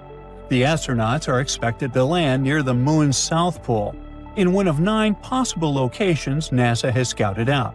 The only problem is timing. Artemis 3 has already been delayed a few times, and so has Artemis 2. Artemis 1 launched in 2022. It was an uncrewed test flight that went around the moon and came back just fine. So, next up is Artemis 2, which will take real astronauts further into space. Then comes Artemis 3, the big one. Astronauts are supposed to hang out on the lunar surface for about a week doing sciencey stuff before heading home. After that, Artemis 4 and 5 will build and expand a new mini space station orbiting the moon. It's called Gateway. Think of it as a pit stop in space. Astronauts can dock there, live for short missions, do experiments, and prepare for landings. NASA's building it with help from the European Space Agency, Japan, and a few others. The astronauts are going to travel in the Orion spacecraft, launched by NASA's Space Launch System, a massive rocket taller than the Statue of Liberty and strong enough to fling people to the moon. To actually land, they'll use the Human Landing System. SpaceX's Starship is supposed to take the first cruise down to the moon's surface once it proves it can land safely. In the long run, NASA's not going to stop at the moon. The big goal is Moon to Mars. Hopefully, we can use everything we learned from Artemis to build a lunar base and eventually send humans all the way to Mars. And who knows? Maybe when people land on the moon, they'll be able to figure out another unsolved mystery: flickers, glows, or beams of light that sometimes illuminate our satellite. Let's dig deeper into this mystery, shall we? On the night of April 19, 1787, astronomer William Herschel spotted something weird: a bright light glowing on the dark part of the new moon. It shone for hours and was almost as bright as the Orion Nebula. What he saw probably was what scientists now call a transient lunar phenomenon, or TLP. Basically, quick little flashes or color changes on the moon's surface. TLPs can look like glowing patches, reddish or purple spots, or even hazy clouds that suddenly appear and fade away. Over the last 2,000 years, people have recorded around 3,000 of these strange moon flashes, using telescopes, cameras, or sometimes just their own sharp eyes. So, what's really going on up there? Well, there's no single answer. Lots of different things can cause TLPs, from meteor impacts to gas releases or even electrical activity. The length of the flash, which can last anywhere from a split second to several hours, gives scientists clues about what's behind each mysterious lunar light show. The super short flashes, lasting less than a minute, are most likely caused by tiny space rocks crashing into the moon. Even a meteoroid, the weight of a billiard ball, can hit the lunar surface hard enough to make it glow for a split second. The heat from the impact makes rocks shine and then quickly fade as they cool down. For a long time, scientists suspected these quick flashes were caused by meteor hits, but they couldn't prove it until the 1990s, when high-speed cameras finally became common in lunar research. Even then, it wasn't easy to confirm. Short flashes could have just been camera glitches or electric noise. The only way to be sure was to catch the same flash from 2 or more places at once. Well, that happened for the first time during the Leonid meteor shower in 1999, when scientists recorded real impact flashes on the moon. Later, we got more proof that the moon was often peppered with space rocks. While the flashes seemed to cluster in certain areas, like Oceanus Procellarum, one of the moon's big dark plains, that's likely just because of where scientists have focused their cameras. A 2024 study showed that meteoroids actually hit the moon evenly everywhere. Now, flashes that last a few minutes are probably caused by something totally different – gas leaks from inside the moon itself. Studies from 2008 and 9 found that when gas like radon builds up under the lunar surface, it can suddenly burst out. Hey, I know how that feels. And when this radioactive gas escapes and decays, it gives off a faint glow we can see from Earth. Interestingly, those glowing spots often line up with areas where scientists have already found higher radon levels. Then, there are the long-haul lights. They stick around for hours, like the bright glow William Herschel saw back in 1787. A 2012 study suggested those could actually be caused by solar wind, a stream of charged particles coming from the sun. When that solar wind hits lunar dust, it can charge up the particles and toss them into the air, well, into space, creating massive dust clouds up to 60 miles high. These floating clouds might bend or reflect light from stars or planets nearby, making it look like the moon itself is glowing. So hopefully, we'll get the answers once the Artemis mission lands and starts its exploration. Hey, I can hardly wait. Hey, does anyone remember the gold rush? Back in the 19th century, prospectors were flooding California rivers with a pan in hand, chasing wealth. Well, scientists now say it might be time for the moon rush. Because apparently, precious metals worth over $1 trillion could be hiding underneath the surface of the moon. That's a lot of money. However, can we really reach it? And if so, who does it belong to? If you have ever paid close attention to the pictures of the moon, you probably noticed a lot of holes and craters. Our satellite is like a giant Swiss cheese. It has over 1.3 million craters, if you count those larger than 0.6 miles. But today, we're focusing on about 6,500 really big ones, those over 12 miles wide. Those were not made by little green men or little green moles, but rather by asteroids crashing into the moon since eternity. Scientists compared moon scans to meteorites, and after crunching the numbers, they think there could be a fortune in platinum hiding in those craters. What's exciting is that many of these resources could be just a few feet beneath the surface. The moon doesn't have an atmosphere like Earth, so there's no wind, rain, or earthquakes messing things up. That means those asteroid crashes left their priceless metals pretty much right where they landed, undisturbed in lunar dust for millions of years.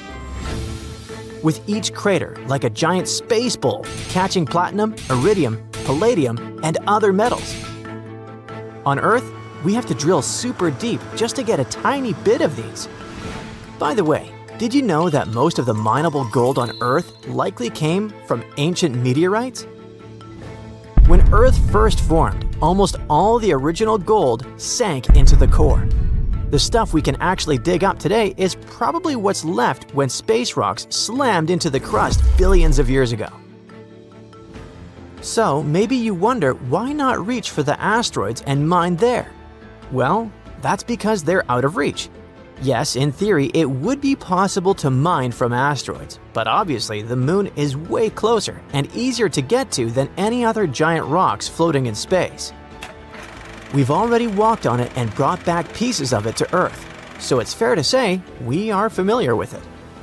This makes mining it a much smarter step than chasing unpredictable asteroids. However, asteroids are next on the list.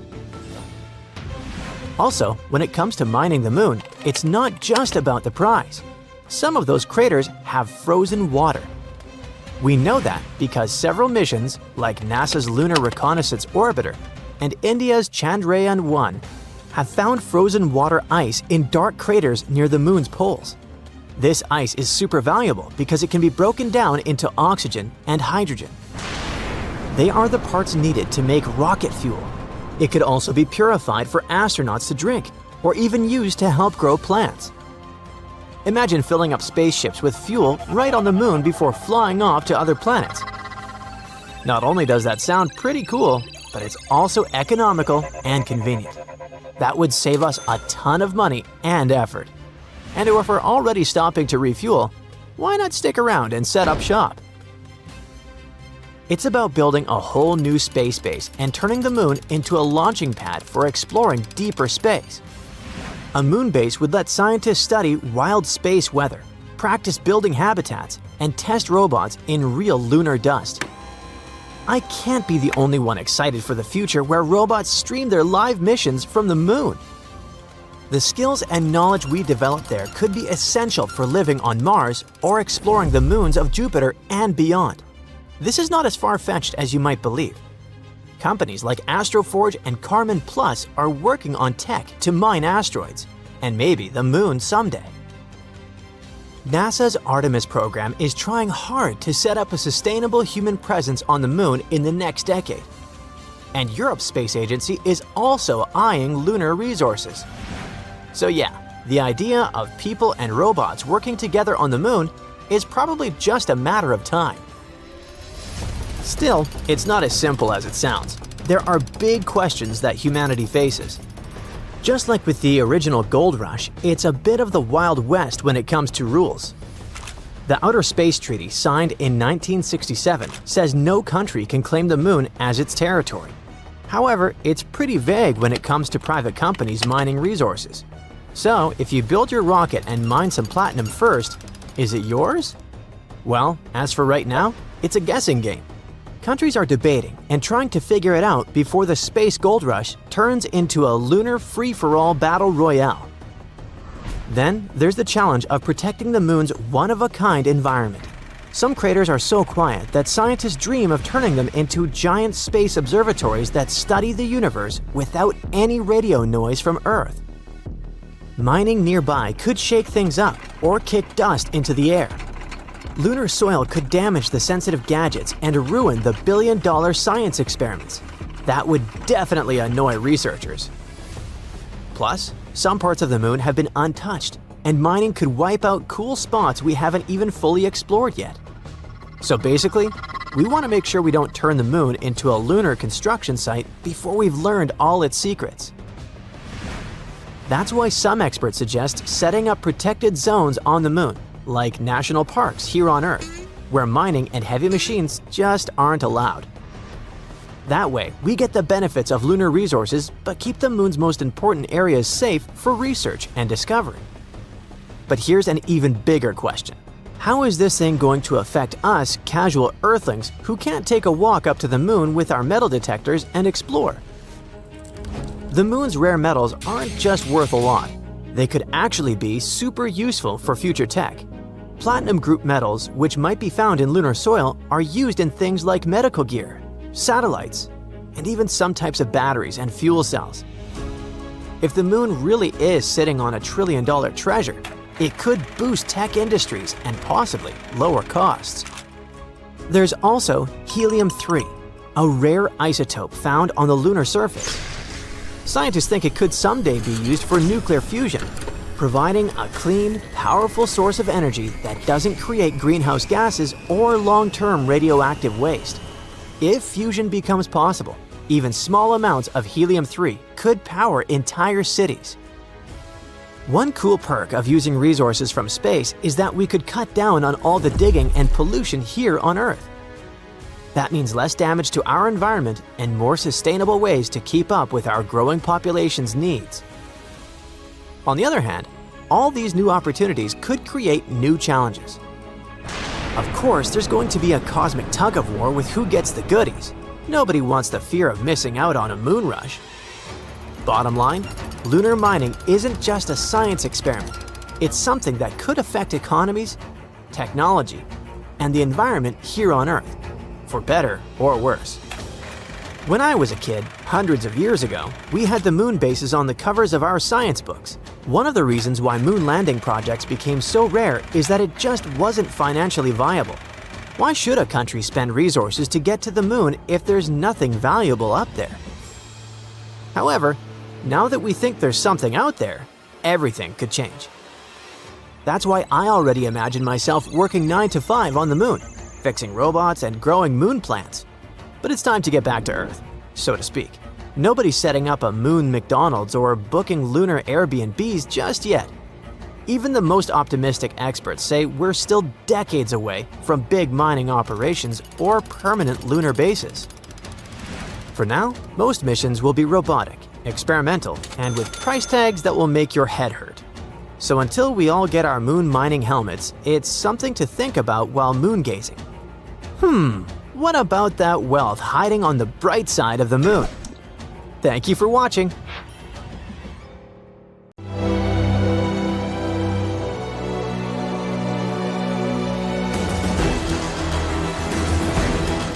Dozens of spacecraft and hundreds of probes take off from Earth and head for our planet's twin sister, Venus. It's about the same size as the Earth and has around 80% of our planet's mass. The temperatures here are too high for humans, and it doesn't have the air we're used to breathing. But we went there because scientists recently found traces of phosphine gas, which suggests that life might be there. Phosphine comes from various microbes and bacteria, so humanity goes on this journey to discover this life. With our technology, a flight to Venus would take 3.5 to 6.5 months, but we finally made it. Spaceships are landing on the planet, and when the first humans come to the surface, they see heat-scorched deserts, lava lakes, and geysers of poisonous acid. And that's it. Scientists miscalculated the radio telescope data. Phosphine never existed on Venus. So we're going back to the rockets, and we're getting ready for a longer trip across our galaxy. The scientists believe that there's at least 36 civilizations in the Milky Way that are similar to ours. They could be living organisms completely different from us. They may have different bodies, different eyes. They may walk and talk in a very different way than we do. But an advanced civilization has several criteria: technological progress and the use of developed communication between individuals. So, these civilizations must explore space, build cities, and be able to communicate with each other as independent species. Let's look at our galaxy and find these civilized worlds. So, the Milky Way is a spiral of 100,000 light years from side to side. If a star is born at one end of it in a super powerful blast, the light from that event won't even reach the other end until 100,000 years later. There's about 100 billion stars, and near each of them, there may be worlds similar to our solar system. Let's try to find these habitable worlds using giant sieves. First, we look for stars that have a lot of iron. Such stars burn at the perfect temperature for the development of life. And the iron in the star system will help form the cores of planets that will be home to another civilization. We sift the Milky Way through our sieve. We see that there are too many stars that fit the description, so we need another filter. Now let's find stars that look like the Sun in this pile. The star must be about 100 times larger than the Earth and 333,000 times heavier. An important criterion is the age of the star. When a star gets old, it begins to expand and turns into a red giant. At this time, it can absorb the planets around it. The life of such a star can end with a huge blast that destroys everything around it.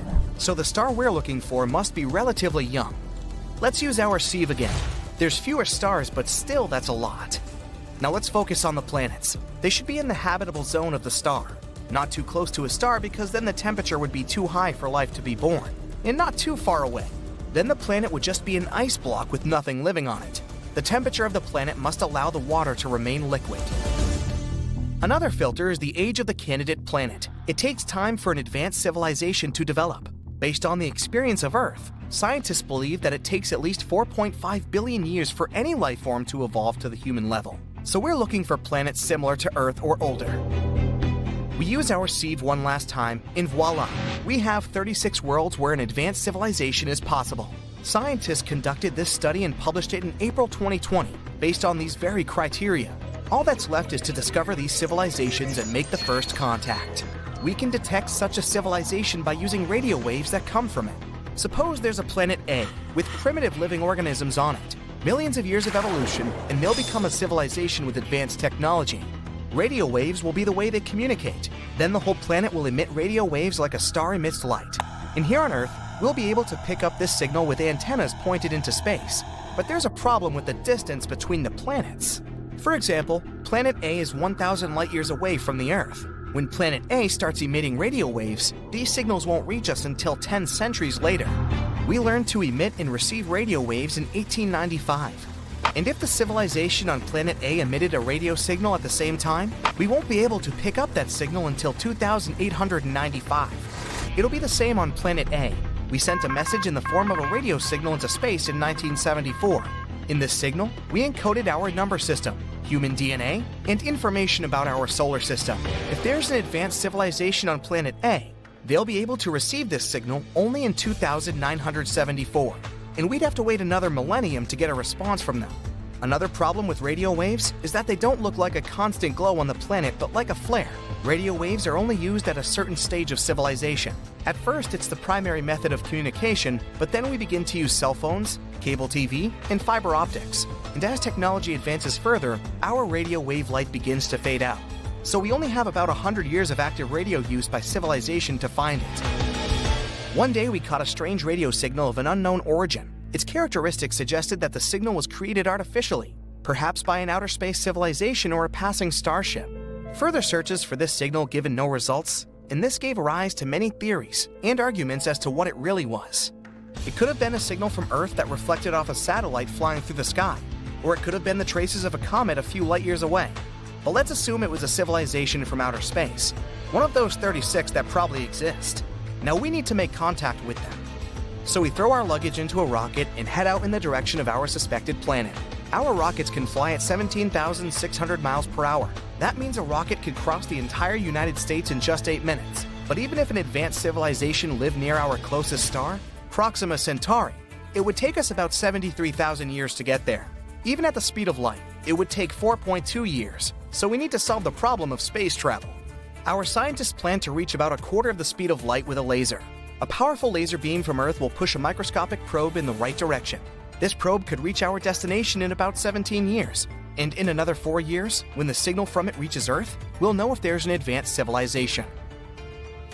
Another possibility for faster-than-light travel is the warp bubble spacecraft. The spacecraft would have to compress space in front of it and stretch it behind its tail. Then we'll be able to reach any point in the universe in literally a few seconds. But such travel remains a fantasy for us.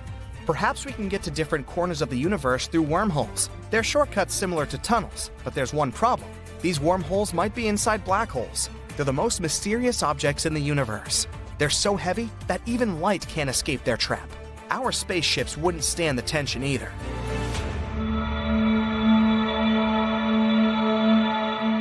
There's also a theory that Earth is unique because it was born under completely accidental circumstances. 4.5 billion years ago, our planet was a block of lava that began to cool and solidify, but its tranquility was broken by an asteroid the size of an entire planet flying by. The collision occurred at such an angle that the Earth was not completely destroyed, but part of the asteroid remained in our orbit. A heavy rock near our planet stabilized Earth's rotation, and the gravitational interaction with the giant debris caused our core to heat up. In addition, the asteroid brought a lot of water to Earth.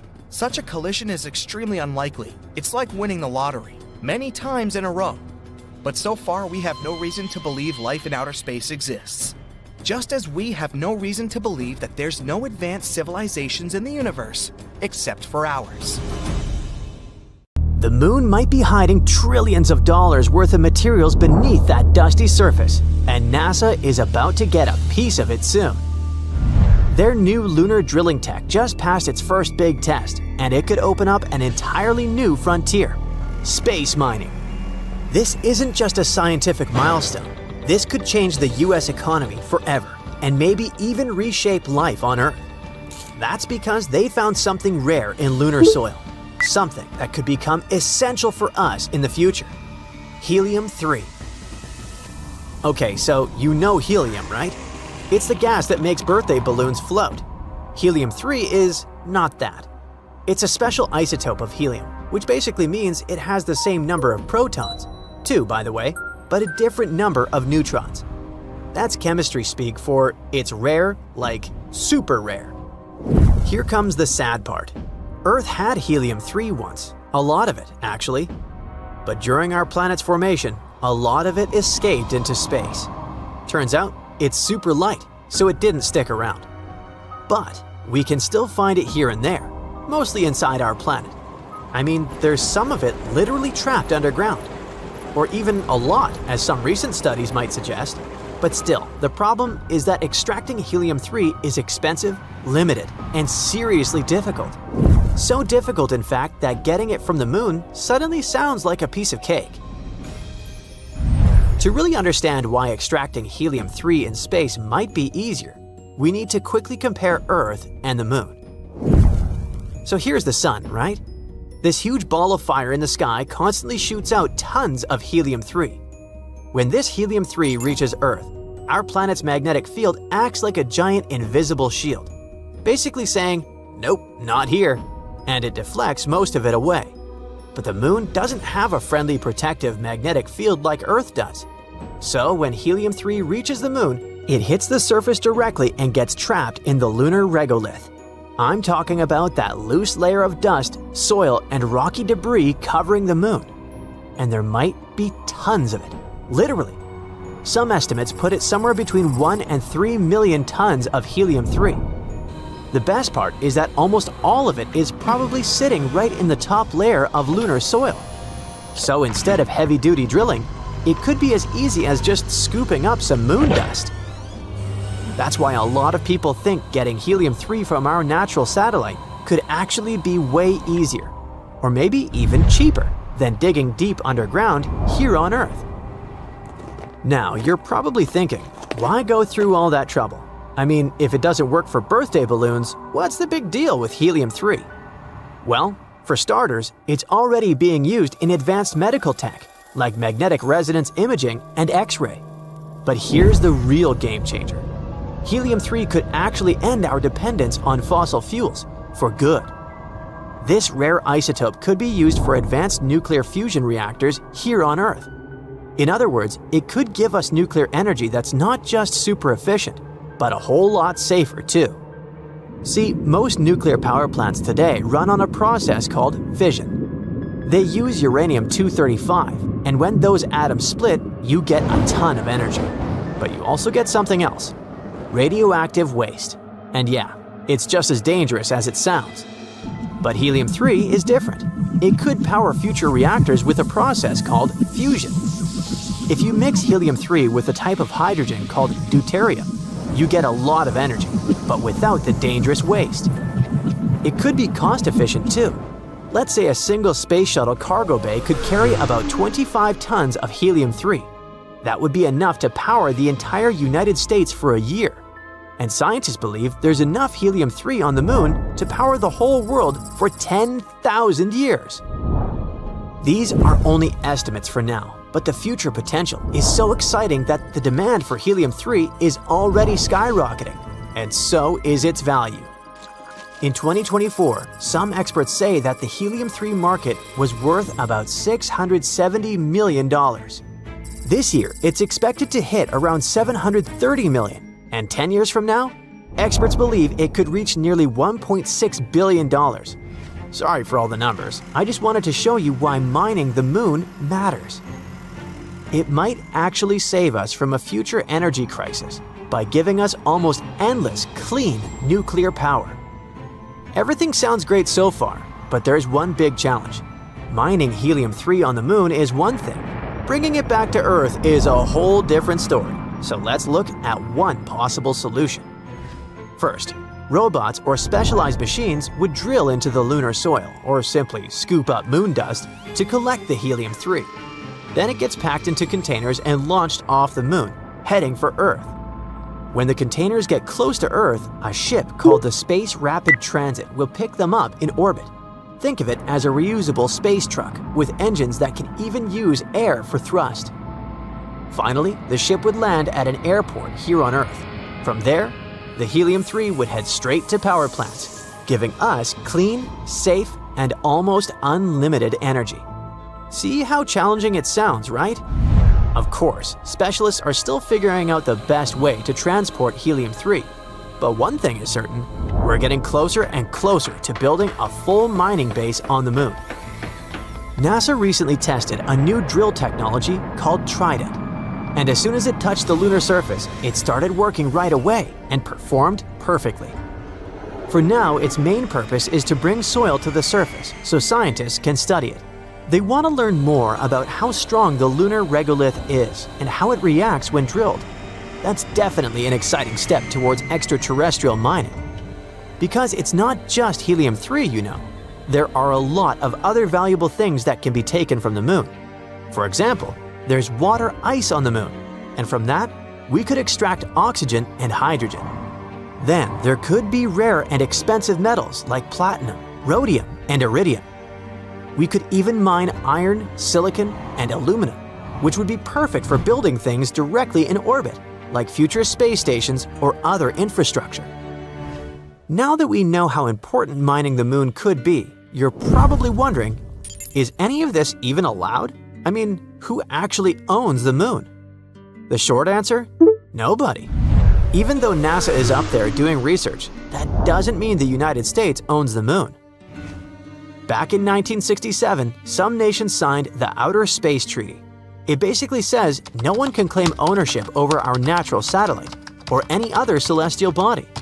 Not an asteroid, not a planet, not even a random rock floating out there. So, if a country wants to explore the moon, sure, they can do it, but they can't plant a flag and say, "This is ours now." Here's where it gets messy. Companies. There isn't much of an agreement about what private businesses can and can't do out there.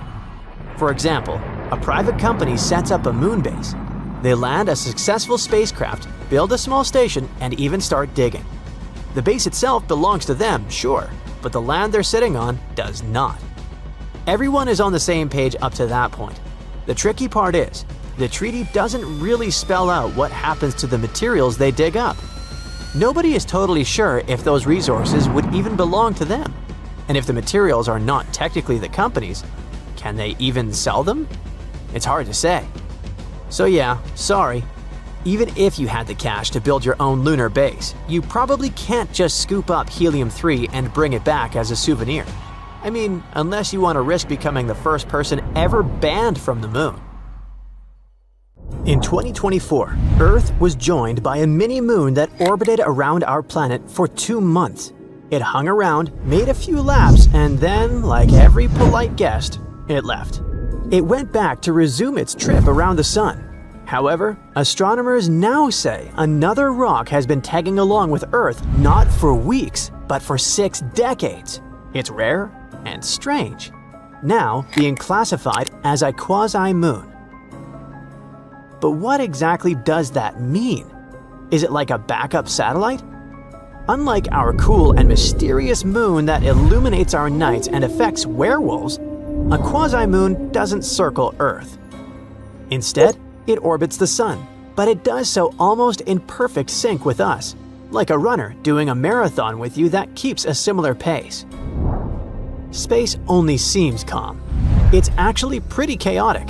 The sun, the moon, Earth, and even other planets are constantly tugging on each other and smaller objects like these rocks. Most asteroids can't hold this delicate balance for long. They either get nudged into a new orbit, pulled closer to Earth, or flung out into the vast reaches of space.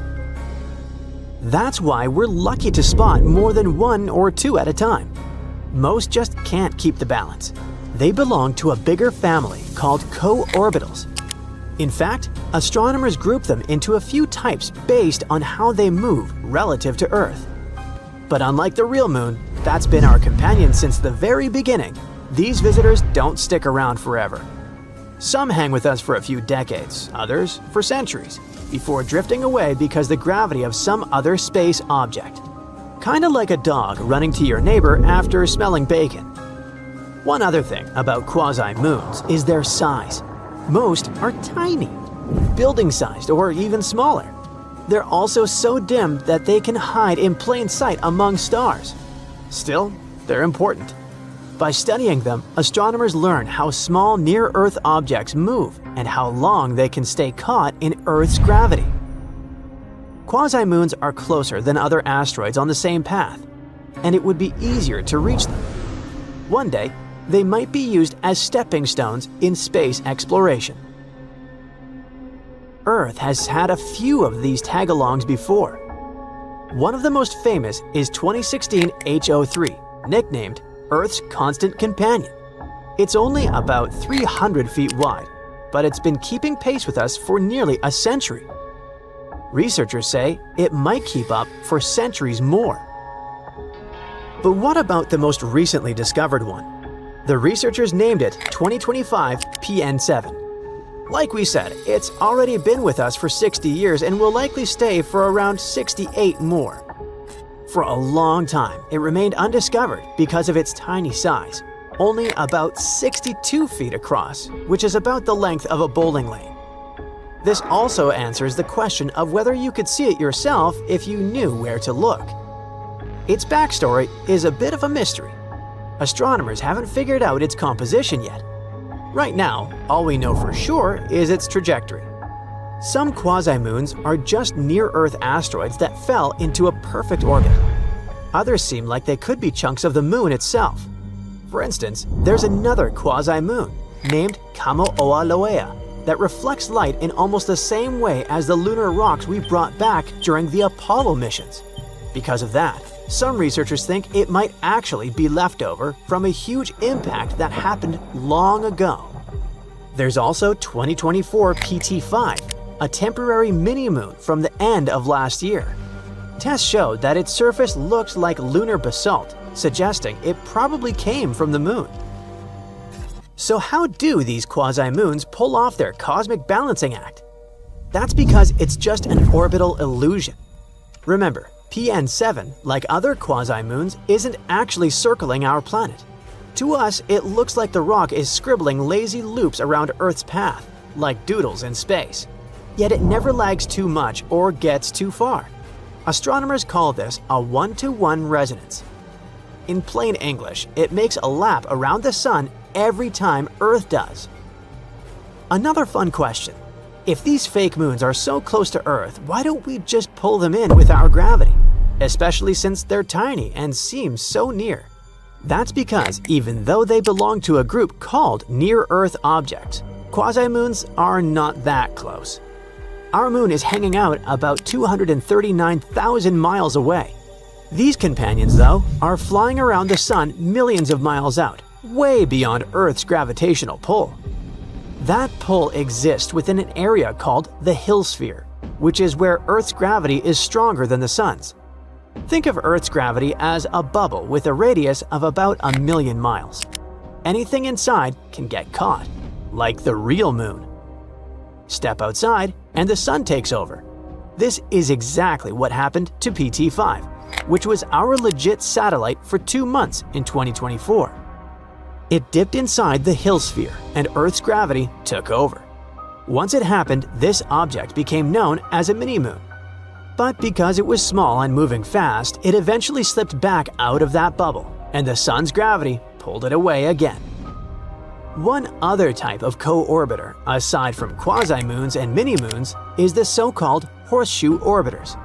These space rocks don't stray far, but from Earth's point of view, they seem to swing ahead of us, slow down, then drift back behind, and repeat. It's like an undercover cop tailing you in traffic, but constantly switching lanes and doubling back so you don't notice the pattern. If you trace their motion from Earth, over time, it forms a giant horseshoe shape, hence the name. And these are just the main co-orbiters. There are actually more. Way ahead of us and way behind us in space, there are a few quirky rocks called Trojans. They're not just following right next to Earth like quasi-moons do. Instead, they found 2 special hiding spots. One 60 degrees in front of us and one 60 degrees behind. Imagine riding your bike and having a friend way ahead of you and another one way behind, both keeping the same speed. That's what Trojans do. Those spots are called Lagrange points, cozy hangout regions where the gravitational pulls from Earth and the Sun balance out perfectly. When they find themselves in one of those areas, they could be staying there for millions of years without drifting away. Jupiter, for example, has tons of these freeloaders. Earth has only a few. Then there are tadpole orbiters. Instead of sitting perfectly still in a Lagrange point, they wobble around it in lazy bean-shaped loops. And if that's not confusing and overwhelming enough, there are also jumping Trojans, the indecisive ones. These guys can't pick a side. They'll spend a few thousand years staying in the front hammock, then slowly drift to one behind us and back again. Rare, weird, and kind of awesome. So even though Earth only has one big moon in the sky, we've actually got a whole gang of intrusive space tag-alongs. Some loop, some trail, some hide in the corners. Now let's recap the superpowers of our moon. It can affect tides, slow down Earth's rotation, and even help stabilize our planet's tilt. Without the moon, our days would be shorter, our nights darker, and the seasons way more chaotic. The moon also acts like a giant shield, sweeping up or deflecting some space rocks that might otherwise smack into Earth. And let's not forget its cultural influence. It's been inspiring myths, calendars, love songs, and millions of melancholic walks in the middle of the night. Fake moons can't compete. However, they are important in their own way. Each new quasi-moon we find helps us understand how these little rocks survive in all that cosmic chaos. By learning about our environment, we also learn something about ourselves. They sharpen our detection skills and help us improve our models. So while they'll never shine in the night sky, they still play a quiet role in helping us understand our quirky cosmic neighborhood. Remember that asteroid that wiped dinosaurs off the face of the Earth? Brace yourself, we might witness a similar scenario in our lifetimes. And this time, the consequences might even be more catastrophic. There's just one tiny difference. This new asteroid is likely to smack into the moon. No, this is not a sci-fi scenario anymore. There's this asteroid called 2024 YR4 that scientists say has about a 4% chance of hitting the moon in 2032. So what do? Try to gently shove it off course or blow it up? A bunch of researchers, including people from NASA, dug into this and suggested several options. Their worry is real. If that rock hits the moon, it could kick up a massive cloud of debris, and this cloud could spike to as much as 1,000 times normal levels for a few days. That's not just messy, it could endanger astronauts and satellites in low Earth orbit. One obvious idea is to nudge the asteroid so it misses the moon. Another is a full-on breakup. Basically, a deliberate explosion. Experts use a clever term to describe it, a robust disruption. But nuking an asteroid is totally untested. Nobody has ever done it before, and it carries huge risks. You could create a bunch of smaller but more dangerous fragments, or do something unexpected that can make things worse. In any case, the idea is out there for scientists to chew on. Now here's the backstory. 2024 YR4 was first spotted on December 27, 2024, and reported to the Minor Planet Center.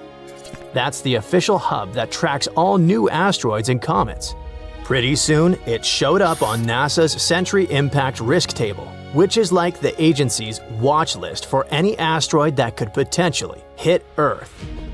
For a little while, things looked sketchy. Out of 37,000 plus known large asteroids, YR4 was the only one with a real chance of smacking into Earth anytime soon. Its odds even climbed to a record 3.1%. That might not sound like much to such amateurs as me and you, but in space terms, that's huge. Scientists were really paying attention.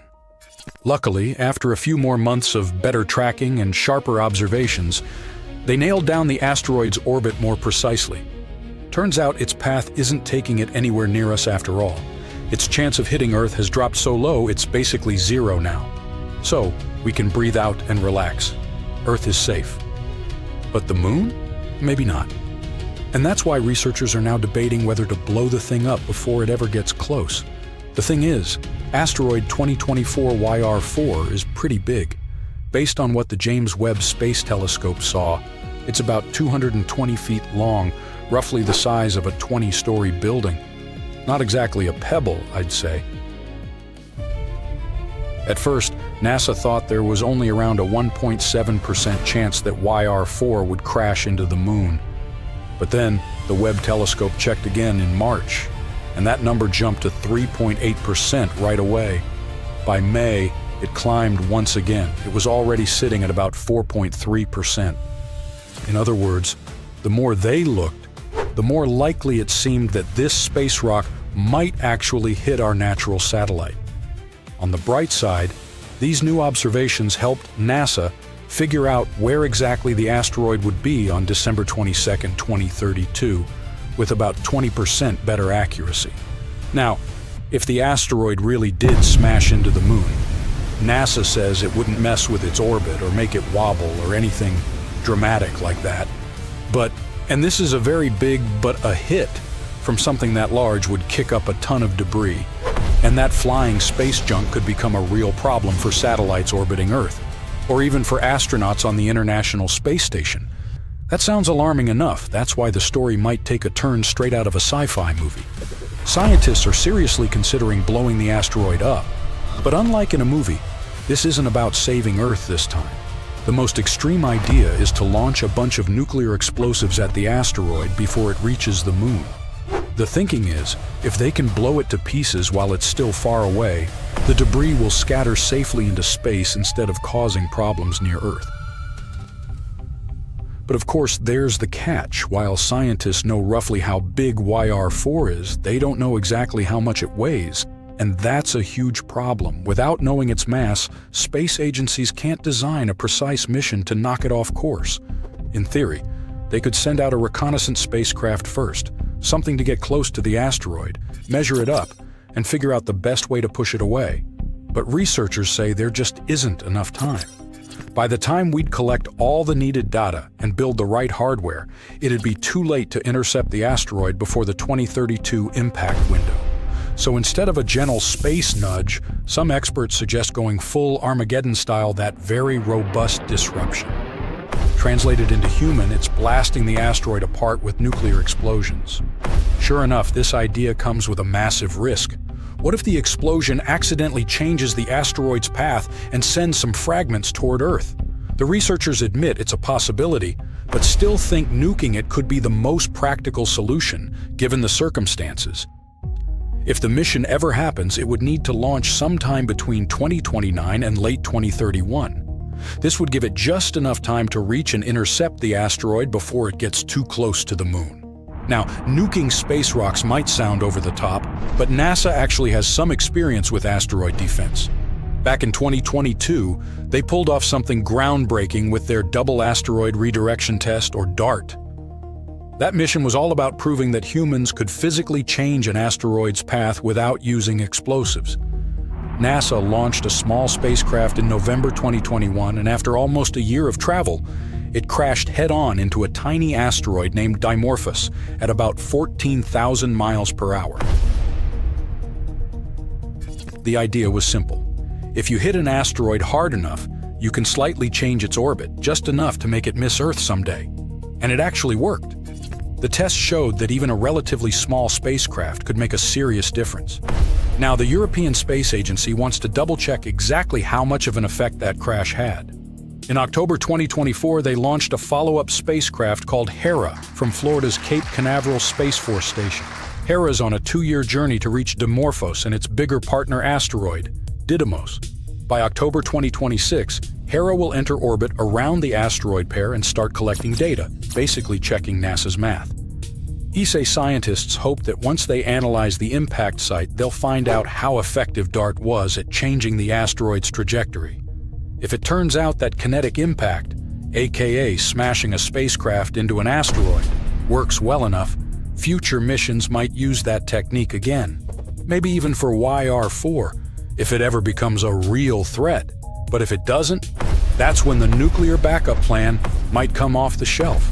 Either way, scientists are making sure that if a space rock ever threatens Earth or the Moon, humanity will have more than just a Hollywood script to rely on. By the way, people at NASA run what-if asteroid exercises every 2 years to get scientists, state agencies, and international experts on the same page. During such asteroid drills, experts pretend that a giant space rock is heading our way. Then they work through all the tricky questions they can come up with, like how big is it, where might it hit, what should we do? It's like a massive brainstorming session to make sure that if this ever happens, we won't be starting from scratch. To make these scenarios feel as real as possible, NASA's Center for Near-Earth Object Studies gets involved. These are the folks who track real asteroids and calculate their orbits. So they simulate months of asteroid observations, complete with uncertainties about its size, trajectory, and potential impact zones. No one knows exactly how big the asteroid is or where it can hit.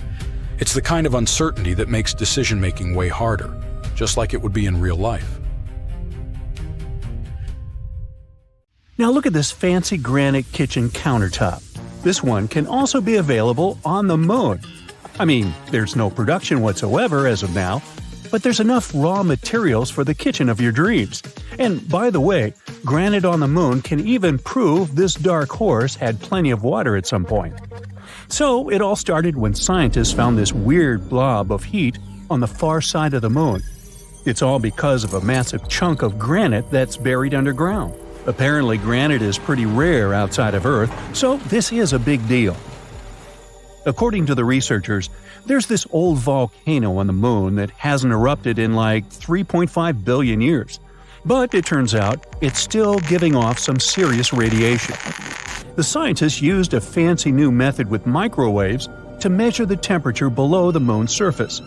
They found this area that's about 31 miles across, where it's like 18 degrees warmer than the rest of the place. And it's right under a spot that collapsed and is full of silicon. It's not as thriving as Silicon Valley back on Earth, it's just a volcanic crater, but without all the lava spewing out. The scientists even compared it to those granite rocks you see in Yosemite, like El Capitan and Half Dome. You know, those giant rocks that look super majestic? Well, apparently, they're made of the same stuff. Researchers claim that granite is super common on Earth, but not anywhere else in our solar system. So, this could change everything we know about other rocky planets. Right, now we know there's granite on the moon, but why is that important to us? So, you know how granite forms on Earth? It's all thanks to water and plate tectonics teaming up to create these huge blobs of melted rock beneath the surface. But guess what? The moon doesn't have any of that action going on, which makes granite super rare up there. But this discovery could give us some clues about what the moon was like back in the day when it had volcanic activity. Without water, making granite becomes a real challenge. But somehow, some way, they found granite on the moon. No water, no plate tectonics, but still, we got granite. So what does that mean? Did the moon have water in this one spot? Or was it just ridiculously hot? I guess we'll need to give a tad more time for the scientists to figure it out. The water on the moon is an issue, though. Duh. As of now, the moon is bigger than the Sahara Desert, but somehow 100 times drier. Astronomers have been debating for ages whether there's any water on this celestial neighbor of ours. But in 2020, NASA's SOFIA mission finally confirmed that there is indeed water on the sunlit part of the lunar surface. Turns out those grains of lunar dust have little molecules of H2O hanging out on them. Back in 1645, when people first started gazing at the moon, they were fascinated by these dark spots all over its surface. Dutch astronomer Michael van Lengren even made a map and called these spots Maria, which means seas in Latin. Sorry, Michael, they're just actually plains of basalt from ancient volcanic eruptions, but we still use the term Maria today. In 1892, an American astronomer named William Pickering discovered that the moon has practically no atmosphere. No clouds, no atmosphere, no chance for water to stick around. So, scientists started thinking that the moon was as dry as a desert. But then, in the 1960s, a theoretical physicist named Kenneth Watson came along with an idea. He suggested that water ice could actually exist in the shadowy craters of the moon that never see sunlight. These areas are called permanently shadowed regions. It was a mind-blowing concept at the time. The Apollo missions from 1969 to 1972 finally gave us the chance to look for water on the moon up close and personal. But when the astronauts brought back soil samples, there was no sign of water. So everyone went back to thinking the moon was bone dry. However, in 1994, NASA's Clementine mission suggested that there might be ice in these shadowed craters after all. And in 1998, the Lunar Prospector mission found evidence of hydrogen concentrations in the permanently shadowed areas. This was a strong indication of water ice at the lunar poles. The images weren't super clear, but it was still an exciting discovery.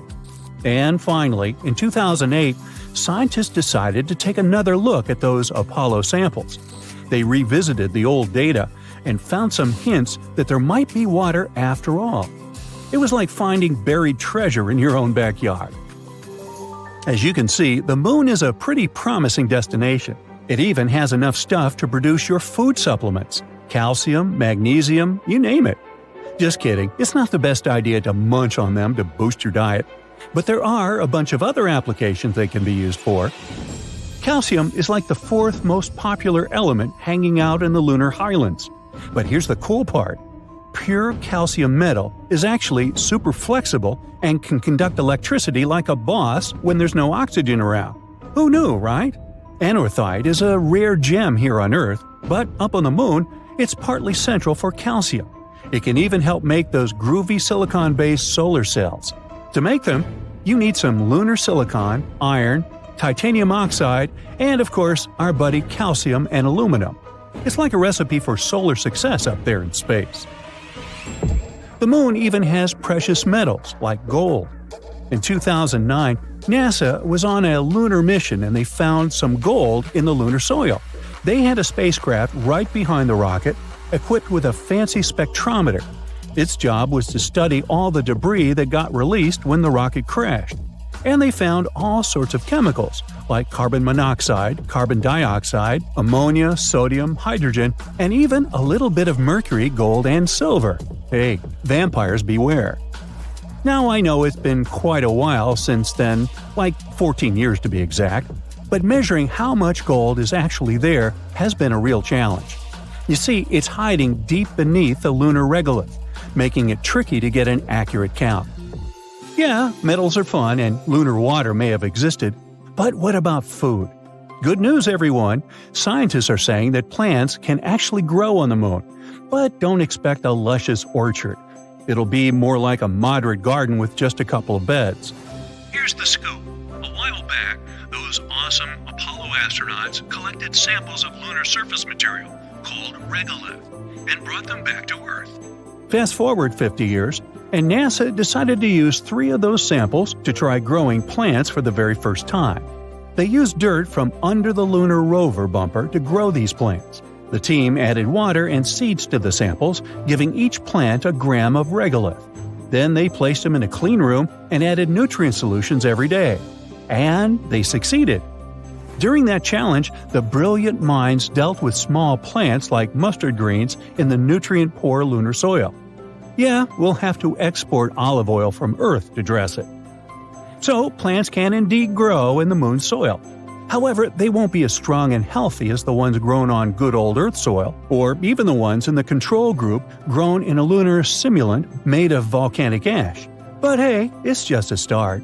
We're still to find out if our dear moon is hiding more treasures. Well, guess what? Earth has not 1, but 7 moons. At least 7. There might be more. And this knowledge changes the whole picture of the world, doesn't it? Does it mean we're going to colonize not 1, but 7 space bodies and have 7 lunar bases? Will we have a choice on which natural satellite to spend our space vacation in the future? Well, here's the thing. These extra moons are kind of different. They're called mini-moons. Now, there's no official definition for a mini-moon because, of course, scientists can't agree on anything. But the general idea is it's a space rock that gets temporarily stuck in Earth's gravity, does at least 1 full loop around us, and at some point swings in pretty close, like within 4 moon distances close. Basically, if it gets close enough to freak out astronomers, it counts. Our Earth gets these tiny moons from time to time. They swing by, hang out for a bit, and then head out to orbit the Sun. Every now and then, chunks of space debris get caught by Earth's gravity and starts orbiting us for a while, just like they're crashing on our couch before hitting the road again, sort of cosmic speed dating. Scientists thought that most of these mini-moons came from the asteroid belt, a giant pile of space rubble between Mars and Jupiter. But some recent discoveries are kind of throwing a wrench in that. It turns out that some of these tiny moons might actually be pieces of our own moon. One famous example, back in 2016, a telescope in Hawaii spotted a weird little object hanging out near Earth. They named it Kame'o'olea, which to me sounds like a cool vacation spot. But it's really a 328-foot wide space rock that orbits the Sun in sync with us. Later studies showed it probably broke off the Moon between 1 and 10 million years ago, I wasn't around then, when something massive slammed into it and made the Giordano Bruno crater. And just recently, another object popped up, 2024 PT5. And guess what? It also looks a lot more like a piece of the Moon than your typical asteroid. Naturally, researchers couldn't resist running the math. One of them, Robert Jedicke, also known as the guy who's basically the mini-moon expert, and his team did several simulations to figure out how often moon chunks might end up orbiting Earth. Turns out, a lot of that debris can actually get caught by Earth's gravity, at least for a little while, and about 20% of it could become legit mini-moons.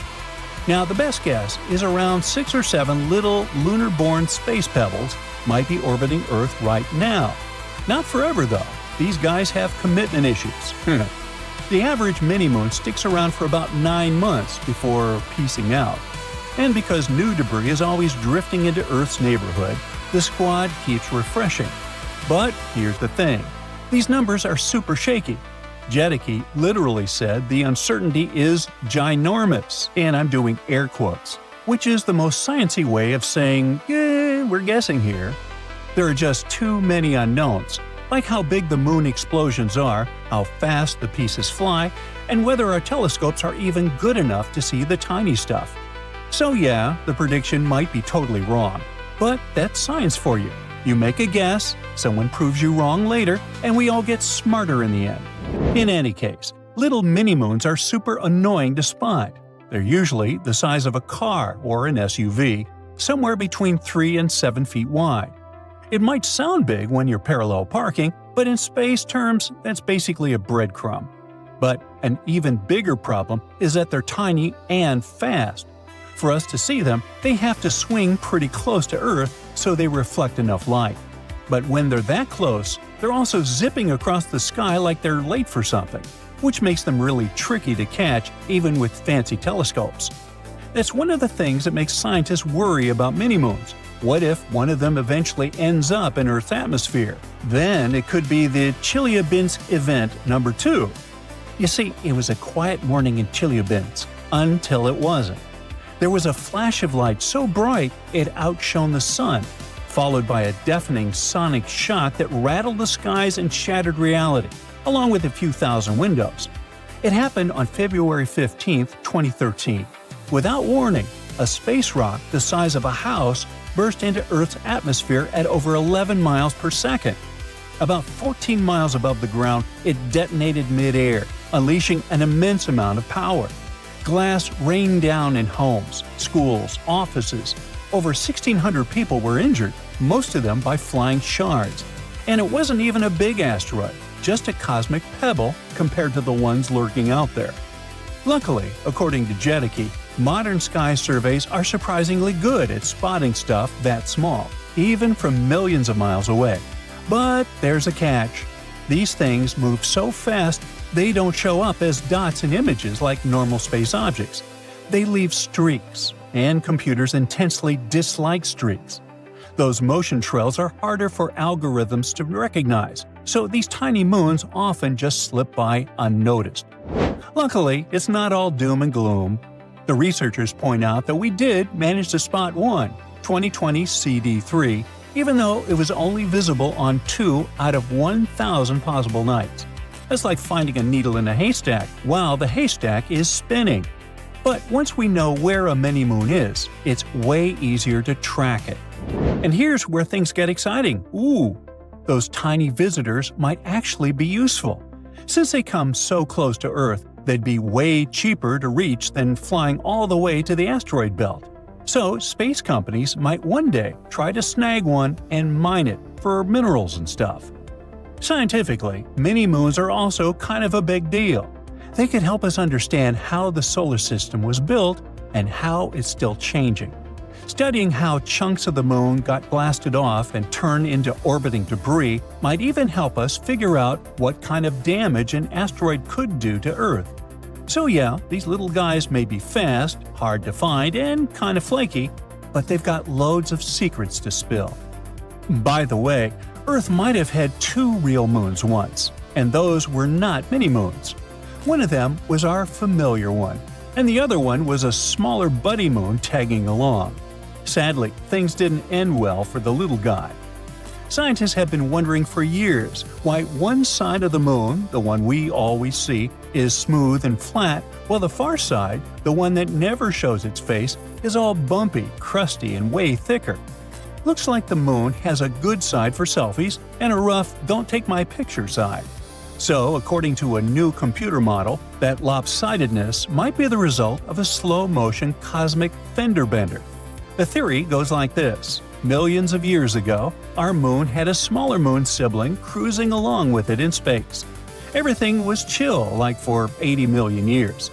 Both moons had the same vibes, similar makeup, same color, just one was 3 times bigger than the other. Then, gravity happened. As the moons drifted further from the Earth, the sun's gravitational pull stepped in, messed with the smaller moon's path, and eventually sent it crashing into the far side of the bigger moon. This wasn't a huge action movie explosion. The speed was more like a slow but firm crash, not fast enough to melt rock, but just strong enough to squish one moon into the other like cosmic Play-Doh. The smaller one didn't leave a big crater. It basically smeared itself across the far side, leaving behind that mountain-heavy terrain we see today. After the crash, space got really messy. Trillions of tons of moon debris got thrown into orbit, and for a few days, the whole system was just dust, rocks, and chaos. And Earth? It got pelted with moon chunks for up to 1 million years afterwards. Some of those space rocks were the size of cities. So, in the end, our natural satellite may be a mix of 2 moons mashed together, one face smooth, one face forever marked by its lost twin. It's kind of tragic, kind of epic, and explains why the moon looks like it lost a fight on one side. So, you kind of forgot to duck, huh? That tiny dot in the sky is an asteroid called 2024 YR4, and it gave scientists a serious scare. Early projections showed a 2.3% chance that it could hit Earth. That might sound small, but for an object big enough to wipe out a city, it was enough to raise alarms. Now, there's good news and bad news. The good, it's no longer on a collision course with our planet. The bad, it might be heading for the moon instead. Astronomers first spotted it in the El Sos Observatory in Chile, back in December 2024. Judging by how bright it appeared, they estimated its size to be somewhere between 130 and 300 feet wide. That's about the size of a football field. If something this big hit Earth, it could be truly catastrophic. I mean, not on the level of the asteroid that wiped out the dinosaurs, but still enough to destroy an entire city, depending on where it lands. Drop it over Paris, London, or New York, and you're looking at complete devastation across the city and nearby areas. That's why it was considered one of the most dangerous space rocks to ever come near us. It makes total sense that this asteroid became a bit of a celebrity.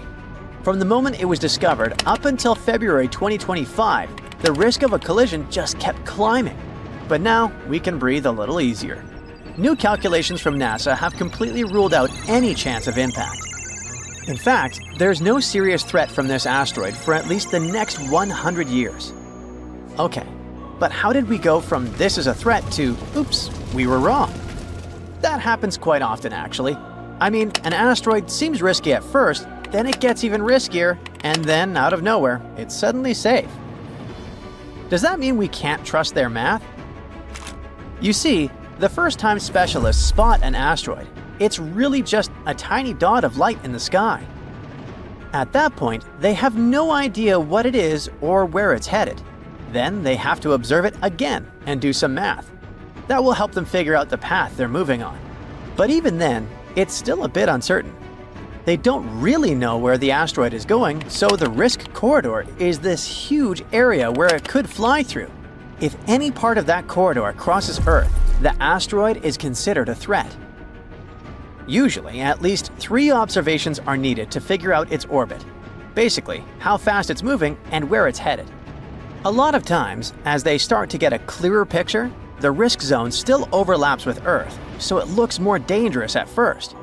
But typically, as they keep tracking it, the risk zone gets smaller and moves away from Earth, and suddenly, the risk drops. And they keep narrowing down the uncertainties until they can confidently say, "Relax, y'all, it's not heading for Earth." And that's exactly what happened to just our famous 2024 YR4. So, we can all relax a bit now, right? Yeah, we know that 2024 YR4 won't hit us, but it could end up crashing into the moon instead. At first, projections said there was a 1.7% chance of that happening in 2032, but recently, that number has gone up a little to 3.8%.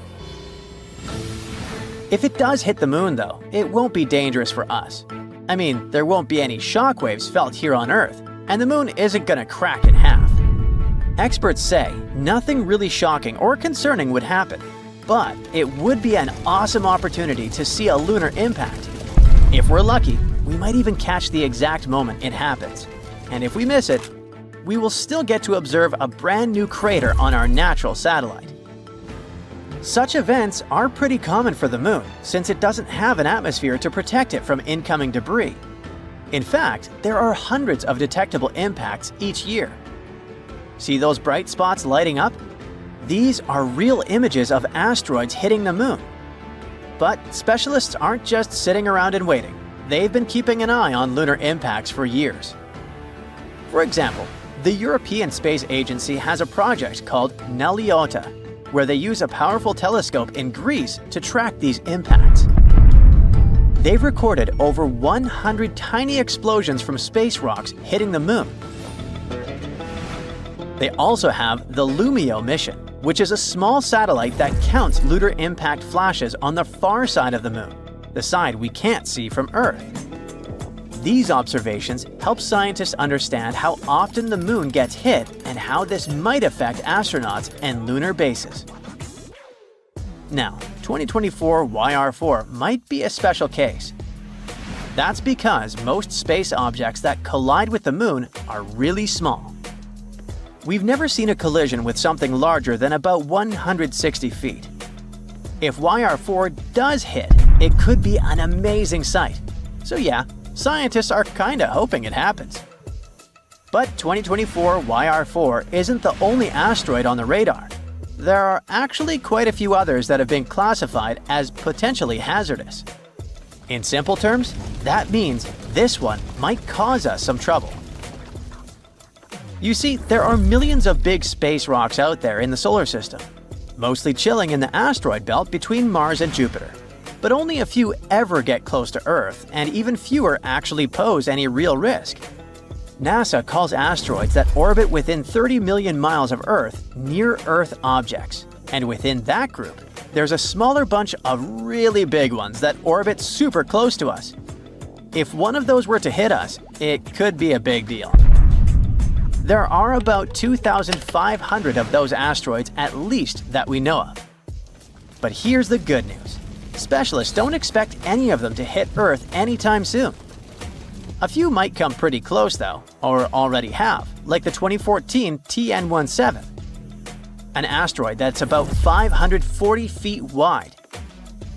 It got pretty close to us in March 2025, zipping by just 3.2 million miles from Earth. That's roughly 13 times further than the moon. So yeah, not exactly close, right? But when you think about the vastness of the universe, it's actually kind of near. In fact, that was the closest this asteroid has come to Earth in nearly 300 years. Thankfully, nothing happened, and that asteroid has already drifted away from Earth again. But it's not like you need to lose sleep over asteroids that could hit our planet. Little asteroids enter Earth's atmosphere every single day. It's the big ones we worry about, like the ones you see in Hollywood movies, like Armageddon. But asteroids like that are being constantly monitored. All the objects we know of today have 0 or 1 chance of impacting Earth. And if things change, there are a few strategies that could be used to save humanity from an impact. Take the DART mission, for example, which happened in 2022. This was NASA's first test of planetary defense. They successfully managed to deflect an asteroid off its course using a spacecraft. In this case, the asteroid didn't pose any threat to Earth, but it was the perfect test subject. There are also more experimental ideas out there. For example, lasers could vaporize part of an asteroid to create a thrust effect, pushing it off course. Another idea is the gravity tractor, a big spacecraft that slowly tugs the asteroid away using its own gravitational pull. But all of these are still just ideas for now. If we can't pull any of those off, authorities would probably still have enough time to evacuate the impact zones. So yeah, I wouldn't stress too much about an asteroid impact. The moon's volcanoes are not dormant, and they can erupt any minute. For years, we lived knowing nothing about it, but now it's officially proven thanks to China's Chang'e 5 mission's shocking discovery. The lunar soil samples it brought back to Earth contained something absolutely unexpected, hinting that volcanic eruptions may have occurred on the moon as recently as 123 million years ago. Geologically, that's practically yesterday. But the big question is, are we safe down here on Earth? We've long known that the moon was once volcanically active due to the dark regions, lunar maria, on its surface. These maria, the dark plains that give the moon its characteristic markings, are ancient lava flows that date back to around 3 to 3.8 billion years ago. Until recently, scientists thought that those ancient flows marked the end of the moon's volcanic activity. But the Chang'e 5 mission brought back lunar soil that included several microscopic glass beads, and 3 of them in particular revealed an extraordinary story. They formed around 123 million years ago from volcanic eruptions. An uncertainty range is a mere 15 million years. The discovery of those tiny beads is super important because of their composition and rarity. Measuring between 20 to 400 microns, which is smaller than a grain of sand, these beads are volcanic in origin. And this fact sets them apart from most other lunar glass beads, which typically form due to meteor impacts. Impact events on the moon create glass by melting surface rock with incredible heat and pressure. The result is tiny glass beads scattered all over the landscape. Yet, the volcanic beads identified in Chang'e 5's sample were formed by magma erupting from beneath the moon's crust and cooling it into glass as it reached the surface. By using uranium-lead dating, which measures the decay of uranium into lead within the beads, scientists managed to pinpoint their age with striking accuracy. The results suggest that the last known volcanic activity on the moon happened within the past 200 million years, making it a recent event in the moon's long history. This discovery also aligns with prior observations of unusual surface features known as irregular mare patches. Those are smooth mounds surrounded by rocky terrain. They were first spotted by NASA's Lunar Reconnaissance Orbiter in 2014. These patches appear much younger than other lunar features, potentially formed by volcanic eruptions less than 100 million years ago. Before Chang'e 5's glass beads, these irregular mare patches were among the best evidence of recent volcanic activity on the moon. Yet, without confirmation, their origins remain uncertain. And now, the glass beads confirm volcanic action. The findings raise new questions about the moon's inner workings. In particular, how could it retain enough heat to sustain volcanic eruptions? We thought that the moon had cooled significantly after its formation 4.5 billion years ago, which made it volcanically inactive.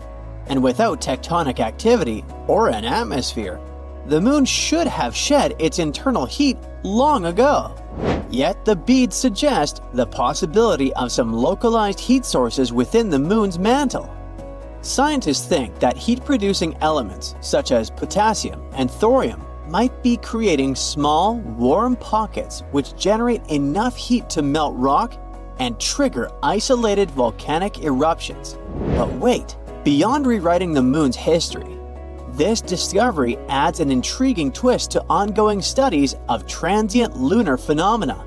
These sightings, often reported as ghostly glows or hazes by amateur astronomers, remain unconfirmed by scientific probes. Some experts just dismiss them as illusions caused by Earth's atmosphere. But if the moon has small pockets of volcanic or outgassing activity, TLP might have a real basis. Gases emitted from beneath the surface could explain such mysterious glows and possibly be a hint of residual volcanic action on the moon. Now, if volcanic activity still lingers on the moon, this might have exciting implications for future lunar missions. In the coming decades, astronauts might be able to use volcanic heat for generating power, melting ice into water, or even warming bases built into the frigid lunar surface. But recent geological discoveries aren't limited to Earth's natural satellite. We learn more about volcanic moons beyond our solar system too. The detection of a possibly volcanic exomoon orbiting exoplanet WASP-49b around 635 light-years away means that volcanic activity may be a common feature among moons. Up until now, Jupiter's moon, Io, held the title of the most volcanic body we know about. But researchers at NASA's Jet Propulsion Laboratory may have found a new candidate. This potential exomoon came to light when scientists observed a cloud of sodium gas around the exoplanet. But the thing is, sodium clouds are unusual in planetary atmospheres and can suggest volcanic activity. The sodium cloud near WASP-49b had a bizarre, unexpected behavior. It was moving erratically, shifting size, and occupying a space too large to be explained by the exoplanet's own atmosphere. Scientists thought the cloud could actually be generated by a volcanically active exomoon in orbit around WASP-49b. Volcanic moons like Io are known to release gases such as sulfur dioxide, sodium, and potassium, which form massive clouds around their parent planets. Io, for instance, regularly produces vast amounts of gas that form a cloud encircling Jupiter, up to 1,000 times the size of the gas giant itself.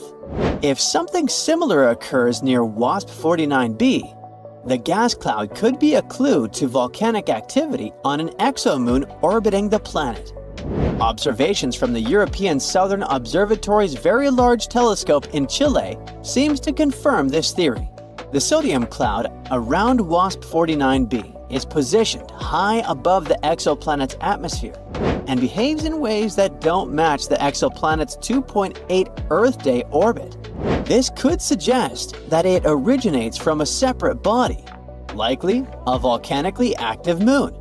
Additionally, WASP-49b and its host star consist primarily of hydrogen and helium, which makes the sodium cloud even more unusual. The observed rate of sodium release, over 220,000 pounds per second, can be a sign of an immensely powerful volcanic source. If scientists verify the existence of this exomoon, it would be the first discovery of a volcanic exomoon. Back in our solar system, Io remains the main space object, helping us understand volcanic moons. Recently, NASA's Juno spacecraft provided some of the closest images of Io since the Galileo mission over 25 years ago. Io's intense volcanic activity is caused by tidal heating, the result of the gravitational pull of Jupiter and nearby moons, like Europa. This tug-of-war generates immense friction within Io, producing heat that fuels continuous volcanic eruptions. One of Juno's most exciting recent findings was a new volcano that appeared just south of Io's equator. Juno's images show a large, complex volcanic region, approximately 111 by 111 miles in size. The craziest thing? It wasn't there when Galileo imaged the same spot in 1997. This new volcano formed near the previously known volcano Kanehekele. Researchers say that this new volcanic structure is a great change that highlights the dynamic nature of Io's surface. Io's equatorial region is home to most of its volcanoes because of the concentrated tidal heating it experiences. The most powerful eruptions emit sulfurous gases and produce bright lava flows. They cover the moon in colorful, sulfur-rich deposits. JunoCam's image, taken from about 1,570 miles away, shows Io dramatically lit by sunlight reflected off Jupiter.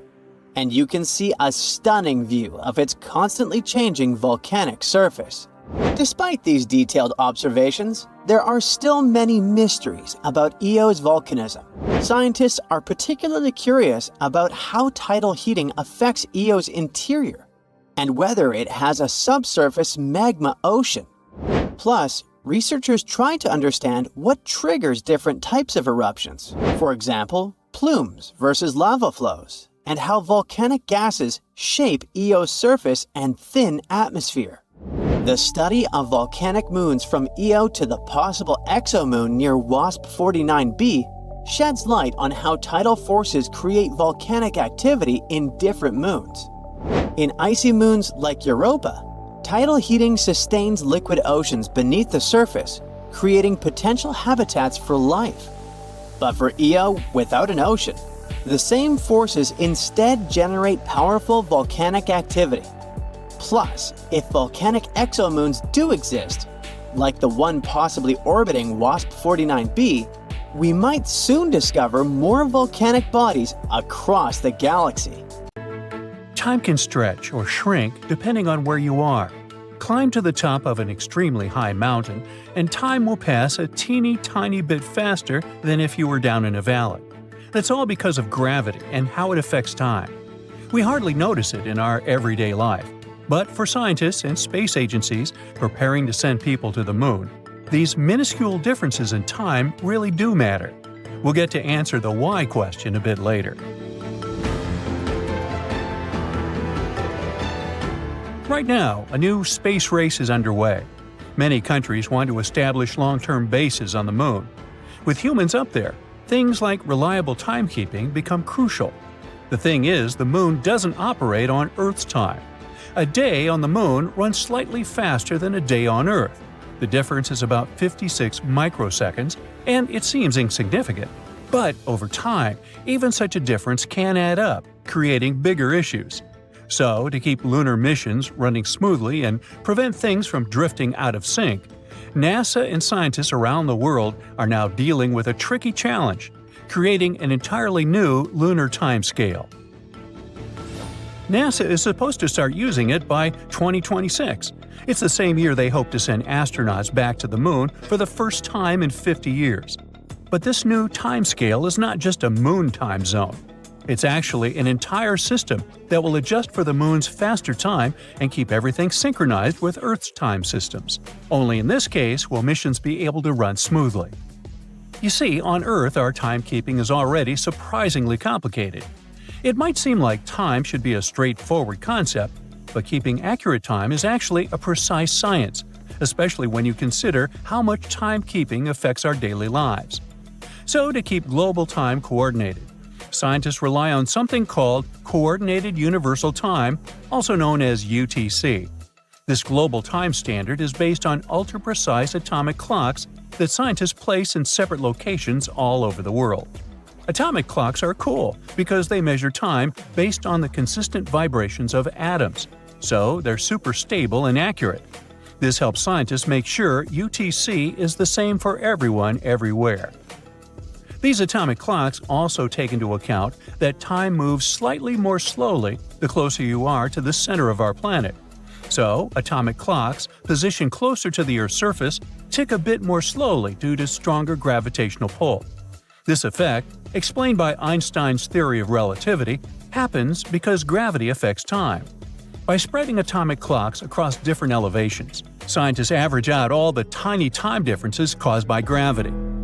Also, for precise timekeeping, scientists occasionally add leap seconds to account for the small natural changes in Earth's rotation speed.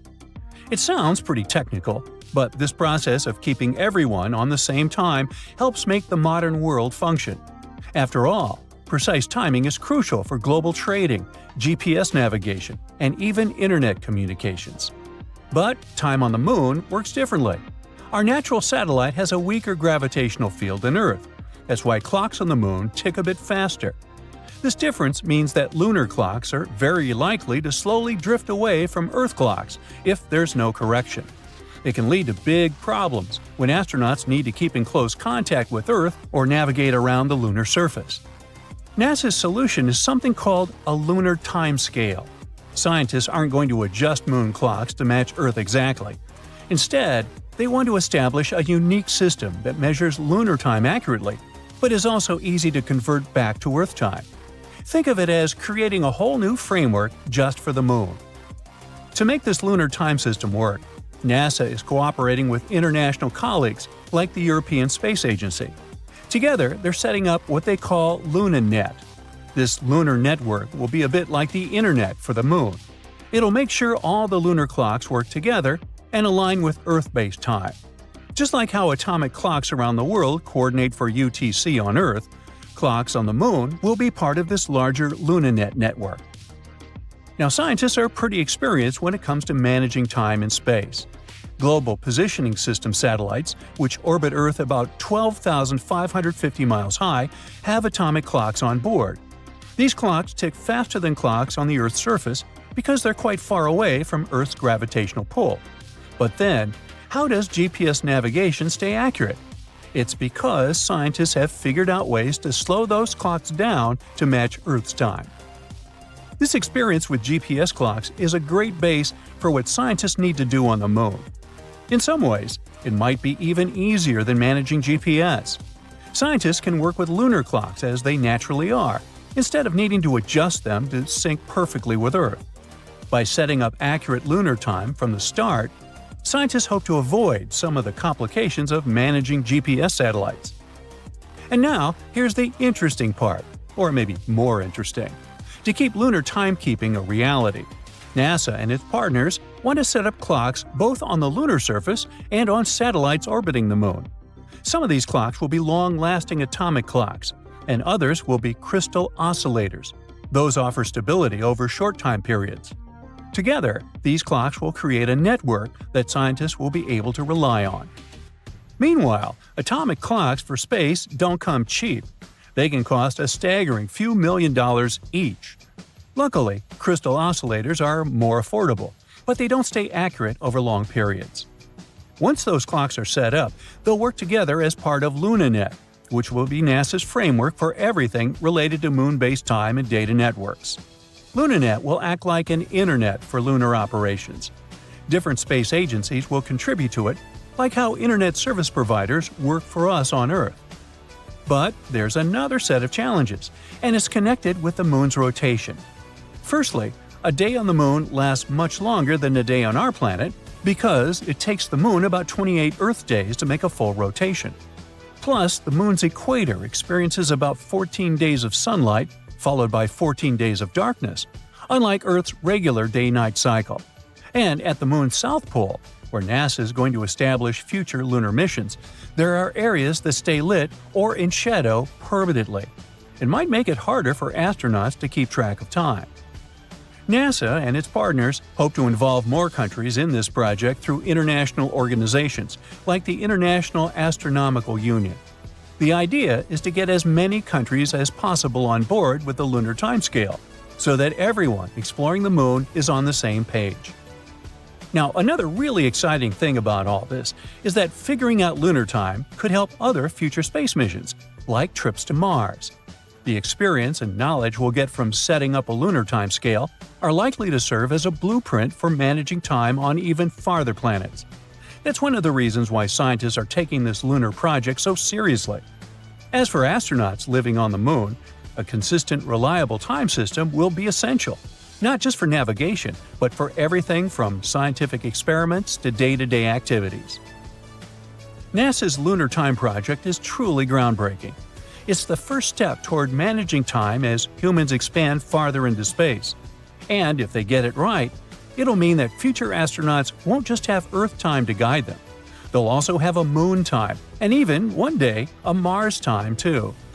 Precise timekeeping matters both for the sake of scientifically understanding the passage of time on the Moon and for setting up all the infrastructure necessary to carry out missions. Scientists are also eager to create a timescale from scratch because they can take everything they've learned about timekeeping on Earth and apply it to a new system on the Moon. Well, I'm out of time, so bye!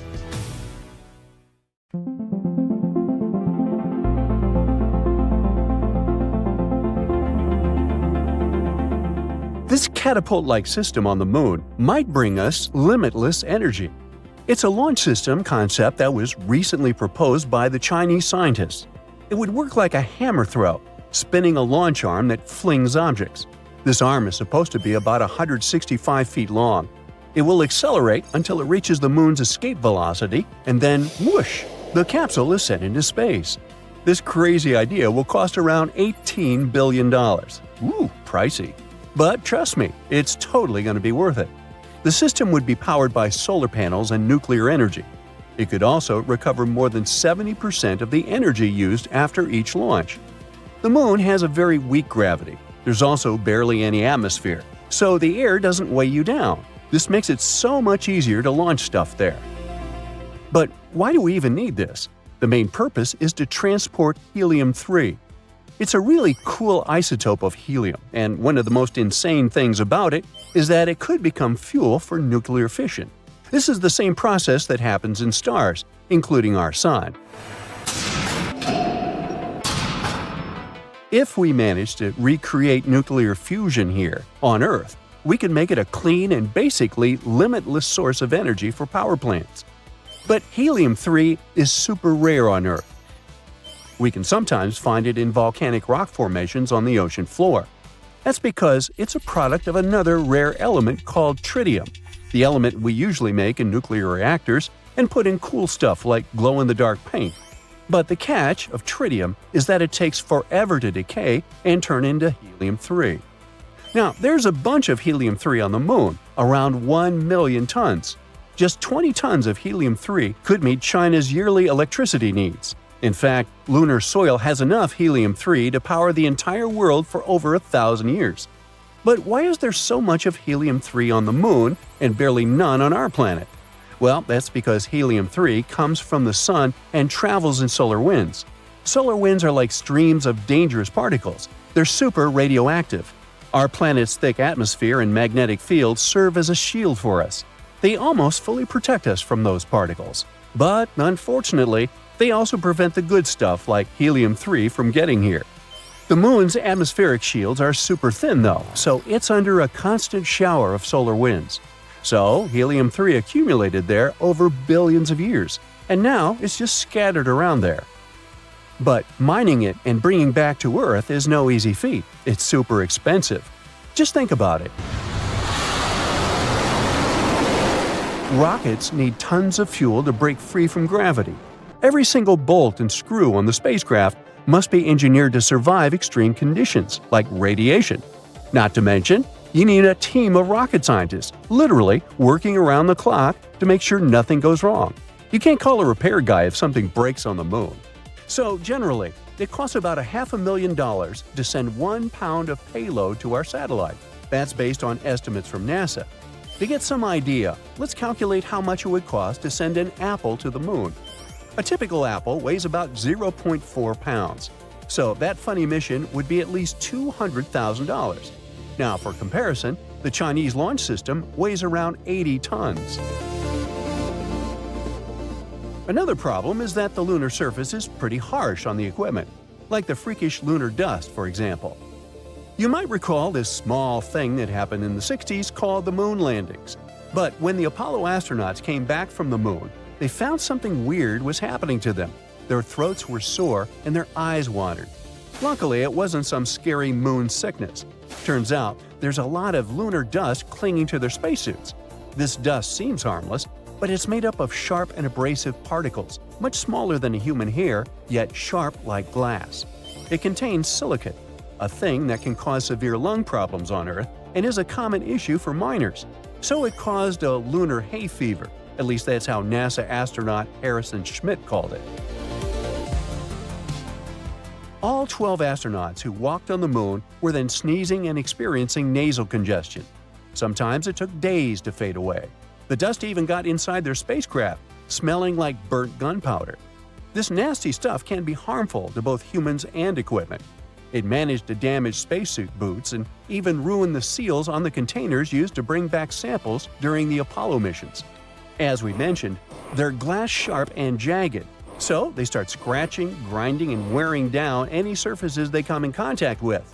They don't care if it's metal, glass, or humans. And since there's so much dust, this causes equipment to malfunction and fail quite quickly. And that's just one of the possible hurdles with lunar missions. So scientists really need to come up with some weird ideas to get that precious helium-3. The Chinese scientist project looks like a weird sci-fi invention, but it's a cost-effective way to transport materials back to us. It could throw stuff to Earth twice a day, and it would be 90% cheaper than current methods. Since it only needs electricity and no fuel, the system would be small and easy to set up. Besides the beloved helium-3, this catapult would also help advance technologies in space mining and heavy launch vehicles. No lunar dust scares this thing. It should last for at least 20 years. It would need to be transported to the moon using China's super heavy lift rocket. But the idea is far from new. There was a novel called The Moon is a Harsh Mistress by Robert A. Heinlein. In the story, there's a lunar colony that uses an electromagnetic catapult to send weed and water ice back to Earth. It gets quite wild when the colonists, known as loonies, eventually take control of this catapult. They threaten to launch rocks at Earth unless their colony is recognized as an independent world. Sounds kind of funny, but a large rock, if thrown at us from the moon, could wipe out a city. The damage would be like from a meteorite strike, with fires, houses destroyed, and worse. But scientists have been talking about this catapult idea for a while. For decades, they were trying to find a way to use electromagnetic systems to send resources from the moon to Earth.